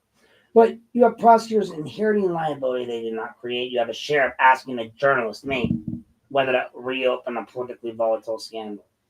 And you have selective recordings reshaping credibility. You have modern investigations that keep pivoting away from the wrongfully convicted people and back to the person who cleared them, right? JD. I have my own issues with it, but from a game theory perspective or standpoint, the incentive structure is obvious. The closer the system gets to writing checks and testifying under oath about historical misconduct, the harder it will fight to redirect scrutiny. Not because it cares about guilt or innocence, but because it cares about survivability. And that's the moment where the audience must understand. You guys got to understand something uncomfortable about about our government, right? It doesn't fear error nearly as much as it fears accountability for the error. That's it. So that's the environment in which Scylla's actions, Hall's non-existent questions, Ottawa County's appointment, and the AG's redactions, and the resurfacing of the Battistelli/Santiago narrative all begin to move in the same general gravitational field, not towards justice for the wrongly convicted, right, but towards damage control for the institutions that failed them. This is not a claim of conspiracy. It's an observation of the alignments of the incentives that do not have to coordinate concisely to produce the same outcome. They simply have to point in the same direction, so to speak. And right now, that direction pointing most consistently across offices is not towards reopening the full truth of what happened, right, to Nancy Smith and Joseph Allen. It's toward the buffering of the consequences of finally admitting that truth. So we're a couple of, all right, I'm going to give you an example. We're almost 3 hours in, but you guys can cut this up as you see fit. We're on Act 10. There's Act 10 and Act 11. So we're going to finish Act 10, go on to Act 11, which is closure. But Act 10 is all about Jennifer Battistelli, Jennifer Santiago, the staffer, the relationship, and the wed. Technically, I have to cut each one of these acts up into different ones, but you guys can do so on the podcast if you want. I'm struggling on trying to figure all this stuff out on my own, trying to get the right, pictures in, things like this. So before we get into those ads and that Act 10, I just want to do a few things that I did point out.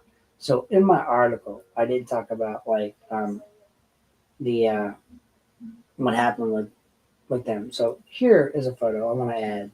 So this is a cartoonized color sketch version, AI version created of when Battistelli was released. Battistelli, Jesus, sorry. Nancy Smith was released. This is JD, Verge, Battistelli. Like this is your picture, right?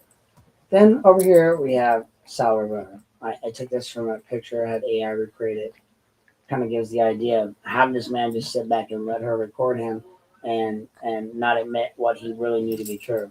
And then lastly, we have her mom back in the day. And so, I just kind of wanted to throw that up. Last, so to speak, session. So, before you can understand how JD and the Battistelli saga got weaponized into the larger fight over the Head Start exoneration, which I never realized, right? I didn't know. You have to understand who she is in real life, Jennifer. Not just that name in the headlines, because if you only see the accuser or the ex-girlfriend or the PR director or the whatever she was, videographer, you miss that entire context of how easily people like her get pulled into the gears of local politics. How easily someone like JD becomes both responsible for his choices, as I would hold him to, and vulnerable to how those choices get used. Jennifer Battistelli, aka Santiago, did not just drop out of the fucking sky, right? She didn't just fall on his lap. She wasn't like bimbos from heaven. She's a Lorain County product through and through. She was born Jennifer Santiago. She's rooted in the city's Puerto Rican community. She's the granddaughter of Hipolito Polo Santiago, a longtime Lorain figure whose obituary lists her and her son among his survivors. She went through the local schools. She did time in Southview Fine Arts Magnet Program and a National Honor Society. And at some point, she appears to have transferred and graduated from Vermilion High, according to her. But she was mainly in Southview Middle. Or no, I'm sorry, Southview High School. People like to overcomplicate that, right? As if there's some mystery to explain. But the simple reality is that kids get moved or open enrolled in dual school listings does not make a person a fraud. That kind of makes them like half the kids in this country who bounced around from building to building to building to building while adults made budget decisions. Well, what matters in this is that she grew up here in South Lorain, in this culture, in these institutions, and then slid almost naturally into the orbit of local politics. She didn't start as a whistleblower. She started as a worker. Her path into public life ran straight through J.D. Tomlinson. She worked in his prosecutor campaigns. She helped him get elected. She then went inside the building with him. Officially, she started as a legal secretary in the Lorain County Prosecutor's Office, right?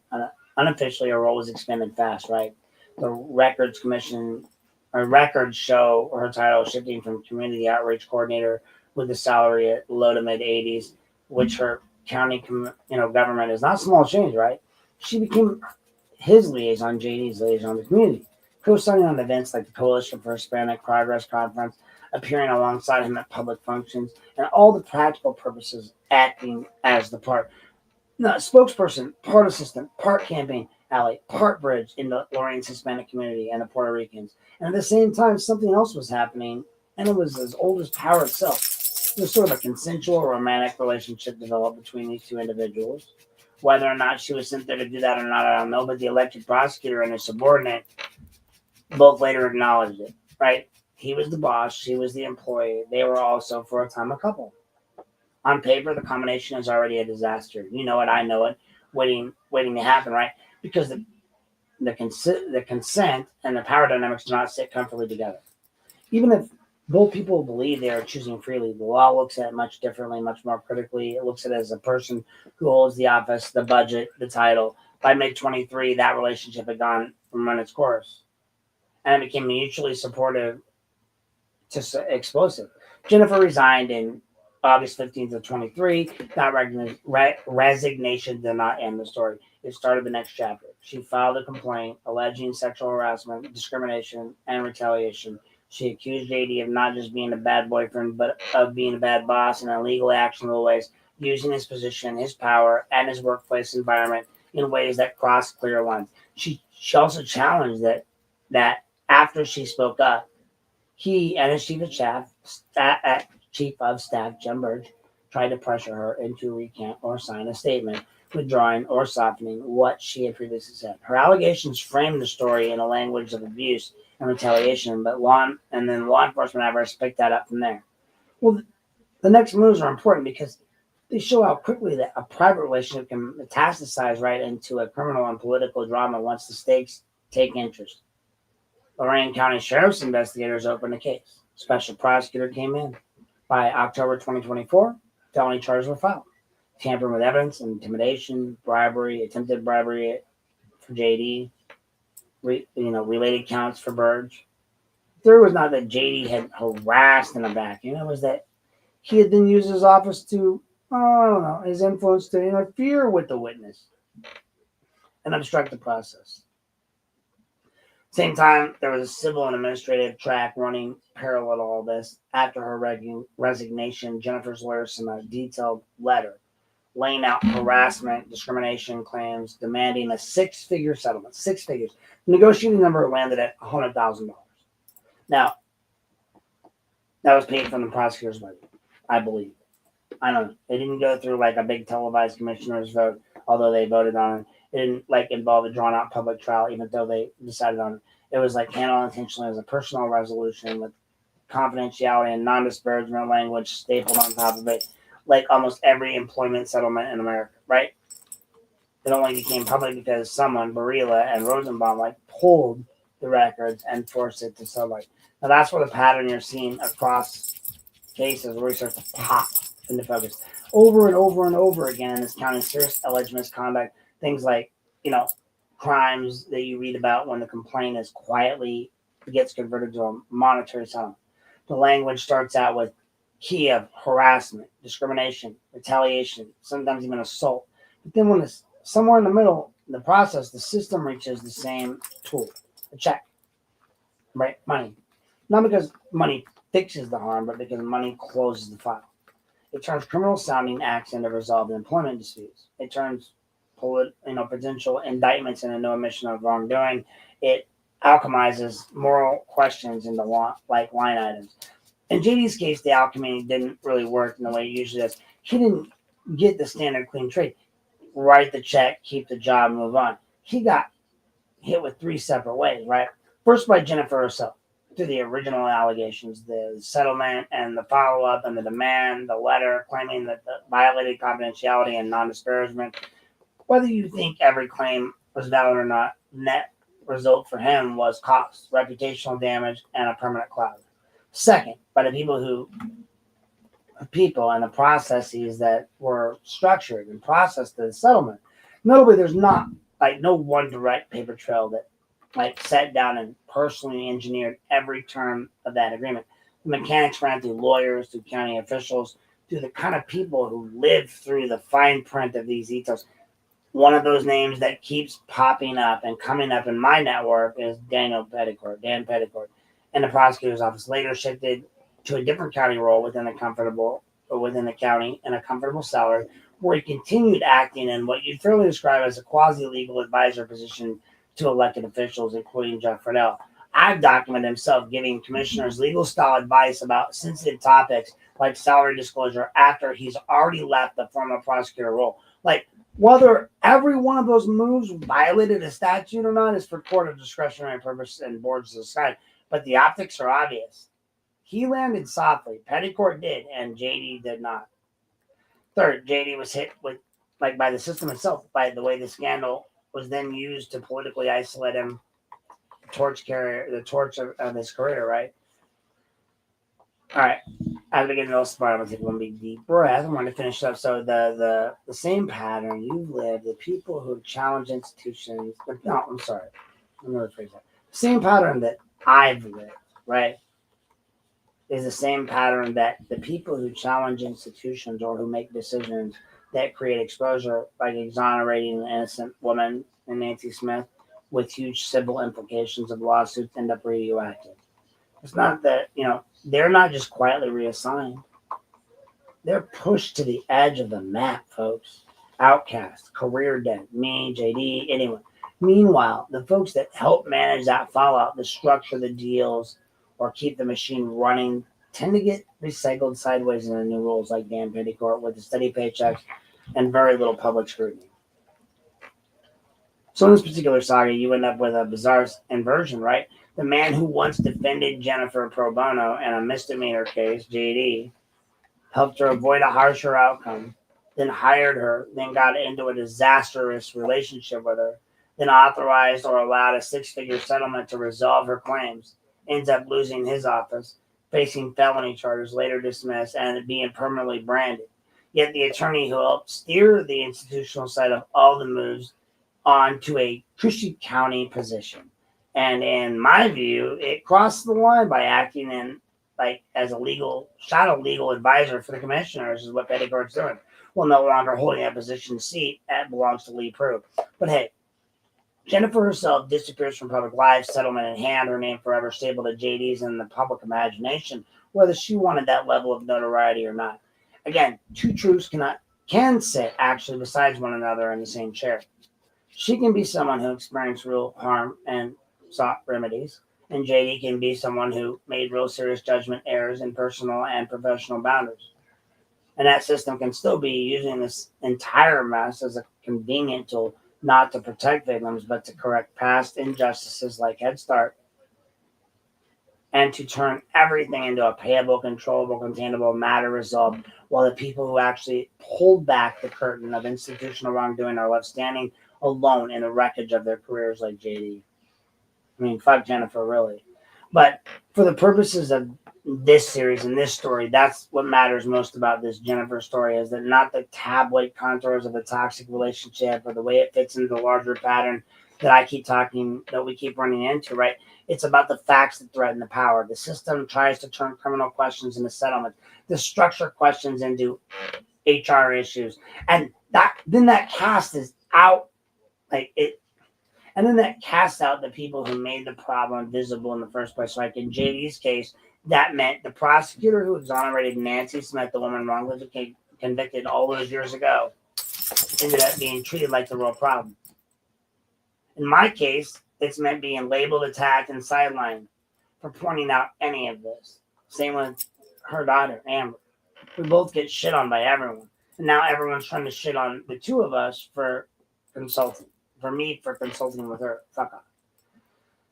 But, the bottom line is that same outcome, that institution survives and the people who confront it are expected to accept career death at the price of telling the truth. And that, more than any single personality, is the pattern that ties this Jennifer story back to Head Start, the record wars, and the fight over whether exonerations in this county are final or just temporary inconveniences to the system.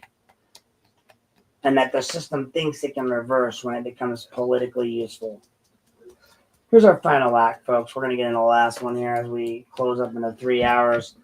Jesus Christ. At the end of all of this, you're going to strip away I'm going to strip away the personalities, the scandal, the sex, the politics, the indictments, the dismissals, the settlements, and the headlines. And what you're going to see what we're left with is something much simpler and much more uncomfortable, right? Power behaves predictably. It doesn't matter whether you're talking about a daycare panic in the 90s or a prosecutor in 2020 or a public records fight in 25.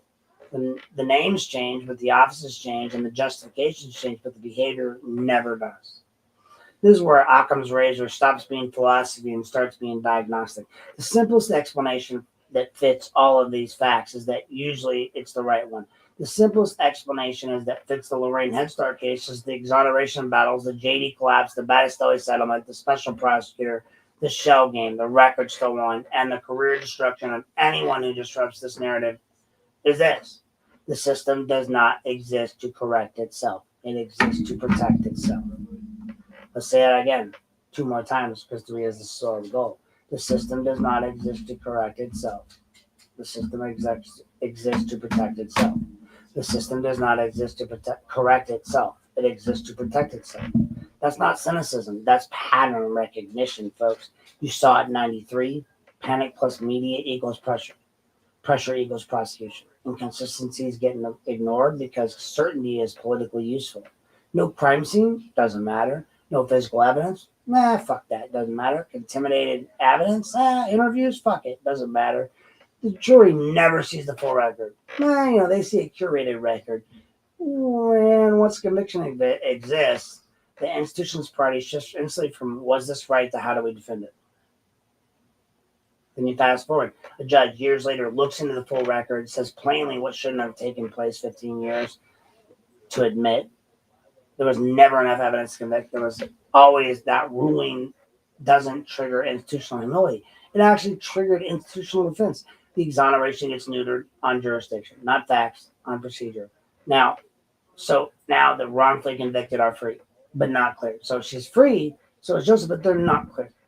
That limbo's not accidental. The limbo's safe, right? Limbo blocks civil liability. Limbo delays accountability. Limbo lets everyone pretend that maybe, just somehow the original conviction still deserves moral loyalty even after it collapsed legally and you realize you totally screwed over a woman and her innocent children. Give Amber back her roller skating days. All I can say is then JD comes in, right? Regardless of what we all think of her personally. I know. I've had my own issues with him, right? I'll talk about that later, but whatever you think of him personally, ideologically, politically, he broke that limbo. He took that case, that power, wanted, frozen, and he finished it. He attached finality to innocence. He didn't stop. He didn't suspend opinions. He didn't hide behind technicalities. He fucking exonerated her. Done. Over. And instantly, the incentives flipped. Period. So now the problem is no longer Nancy Smith, right? The problem is JD. Because exoneration triggers money, real settlements, wrongful imprisonment, compensation, federal civil rights exposure, municipal Monell liability. I wrote in my last story. insurance carrier risk, reputational risk, budget risk, political risk. All these things are harmful. That's where game theory takes over. Once the exoneration exists, every player now behaves exactly how the rational actor behaves when survival's on the line, right? The sheriff's office reopens battles indirectly. The prosecutor's office fractures. The attorney general gets conflicted. The records start to disappear behind redactions. Investigators migrate to Ottawa County under the banner of neutrality. Not just because justice demanded it, but because reality did, folks. Like that's it. Like we have to realize that that's what started it. I'm trying to figure out where I put that. And so that's the problem. Like we run into these problems that typically tend to recreate themselves. And so we have to ask questions. We have to say a financial or political threshold institutions shift from truth telling to damage containment. They no longer ask what happened, they ask who made it happen, right? Who's to blame? That's why JD's personal and professional collapse becomes so incredibly convenient, folks. Incredibly convenient. Enter Jennifer, right? Jennifer Santiago Battistelli, whoever she is. Her allegations may be real. Her harm may be real. Her settlement may be legitimate, right? No, that really has to be fake for the system to still weaponize the situation. Power doesn't require innocence to weaponize someone. It only requires opportunity. Her case really gave the machine a narrative to reset, give it the narrative reset button. Suddenly, the man who had exonerated a wrongful conviction isn't discussed as an accountability actor, right? He's framed as a risk, a liability, a person of clouded judgment, a pattern, problem. People quietly hope they can graft his personal implosion, so to speak, into his professional decision making process, right? Because if they can discredit the man, they can destabilize the exoneration. If they can destabilize the exoneration, then they can slow the lawsuit, they can cap the payouts, they can negotiate the damage, they can rewrite history. That's not legal strategy, folks. That's rational institutional survival behavior. That's exactly why this is so dangerous, and exactly why institutions began treating exonerations as reversible inconveniences instead of constitutional outcomes. The system no longer protects innocence; it only manages exposure, and that's the part where I insert myself into the story, right? Not as a star, not as another data point to this whole situation, but like a speculate, like about my motives. They like to speculate about my motives, right? They like to invent alliances. They like to say, I must be working for someone. I must be working for the sheriff, the prosecutor, the AG, whoever the villain of the week is this week. It usually is me. That irony, that the irony is that my public records and all of these offices absolutely destroy that fantasy. My disputes, my lawsuits, my public records, my fights, my conflicts with these departments are all documented. If anything, my history gives me a built-in bias against trusting them. That's exactly why I look at this, because this is what I've learned as a juvenile justice counselor and as a licensed social worker in Ohio, is that these people are the people that most loudly talk about protecting systems often are almost, they're almost never protected children, families, or youth. They protect liability flowcharts. They protect budgets. They protect careers. They protect political coalitions. They protect judges. They protect CPS workers. They do it politely, procedurally, bureaucratically, with smiles and press releases and no comment statements. I don't need conspiracy theorists to explain what happened here. Occam's razor already does. Exoneration creates exposure. Exposure triggered institutional defense. Institutional defense required reframing the threat. J became the threat. Battistelli became the wedge. Records became the weapons. Procedure became the shield. And the original innocent woman, she became collateral damage. That's the through line, folks. That's the moral injury. That's it. That's the struggle. That's the structural violence that no one ever wants to name. And that's where the constitutional bottom line that no press release can ever cover. Once innocence is firmly declared, it becomes a vested right. Once innocence is firmly declared, it becomes a vested right. Once again, once innocent is firmly declared, it becomes a vested right. You cannot e-stop a citizen back into guilt. You cannot after the state has already stripped that guilt away. You cannot functionally re-prosecute a person through political maneuvering without running straight into double jeopardy shadow. And even if, as Scylla wants to do, pretend you're not doing it in a courtroom, courts understand this. Insurance companies understand this. Civil rights lawyers understand this. I fucking understand this.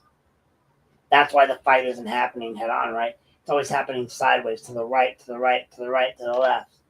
And that's why the story matters. It's because if exonerations are not final, if innocence is only provisional, if political inconvenience can trigger procedural reversal attempts, then none of us are actually innocent. That's, we are just temporarily tolerated, right? By us, right? All right, guys, here's our ending. So, what comes next? I mean, I'm going to tell you, like, I don't care what you think about my exception of the policy with Amber, what's going on in the real world, but I see what's going on in a way that I can be taught, I can learn, I can expose, I can expand. As much as you do what you do, I'm not going to change who I am. So what comes next is, here's what comes next. I'm going to leave you tonight with this. Not a verdict, not a neat ending, and definitely not with this comforting lie that time fixes injustice all by itself, right? Because it doesn't. Because what I've heard and what you just heard isn't just the story of a daycare panic in the 90s. It isn't just the story of a wrongful conviction. It's the story of an exoneration that took decades to arrive and still somehow isn't allowed to fucking rest. And in the story, what happens with the truth, it collides with exposure. The story of what systems do when innocence becomes expensive, and the story of how often people who like tell the uncomfortable truth, standing alone when those lights go out. What comes next is not speculation. What comes next is records. What comes next is litigation. What comes next is accountability that doesn't run on election cycles or press releases, folks. And yes, that next also includes the J.D. Tomlinson chapter, the Battistelli chapter, the Special Prosecutor chapter, the Ottawa County chapter, the Records Wars chapter. These aren't side stories anymore. They're part of that same problem.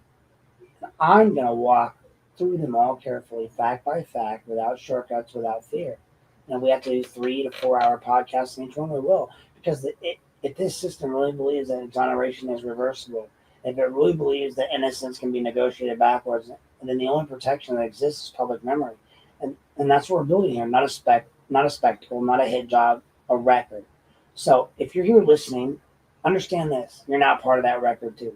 You are what happens next. You know what happens next doesn't just depend on courts and prosecutors and sheriffs and commissioners. It depends on whether you, the people, refuse to look away. And once they finally see the picture, once you finally see that picture, that full picture, the story's not finished, folks. The fight's not finished. The truth is not finished walking into the light. Amber and her mother need your help. They need you to speak up and speak out. In the meantime, I'll see you guys in the next chapter. I want to thank you guys for being here. Remember, this is Aaron Knapp. Be lawful, not awful. And thank you for turning this to a long-ass podcast tonight. But I felt like it needed to be said. It needed to be addressed. And Amber and her mom's story needed to be addressed. It just needed to be. And, there's no way that you can actually overlook that. You just can't. And I'll always believe that. And so, thanks for tuning in tonight. Be lawful, not awful, law enforcement. And for all the rest of you tuned in, I appreciate you for checking us out tonight. Come check us out next time. Go see the companion article on our webpage, www.aaronnapunplugged.com. In the meantime, we enjoy you guys all listening. We enjoy you guys all being here. And we'll see you next time. So please, law enforcement, stay safe, be lawful, and not awful. And in the meantime, you guys. Unplug with Nap. Yeah, we cut through the noise. No script, no leash, no polish decoys. Broadcasting without permission. We don't ask. We lift the curtain and we drop the mask. Unplug with Nap. Yeah, we cut through the noise. No script, no leash, no polish decoys. Broadcasting without permission. We don't ask. We lift the curtain and we drop the mask. Unplug with Nap. Yeah, we cut through the noise. No script, no leash, no polish decoys. Broadcasting without permission. We don't ask. We lift the curtain and we drop the mask. Unplug with nap. Yeah, we cut through the noise. No script, no leash, no polished decoys. Broadcasting without permission. We don't ask.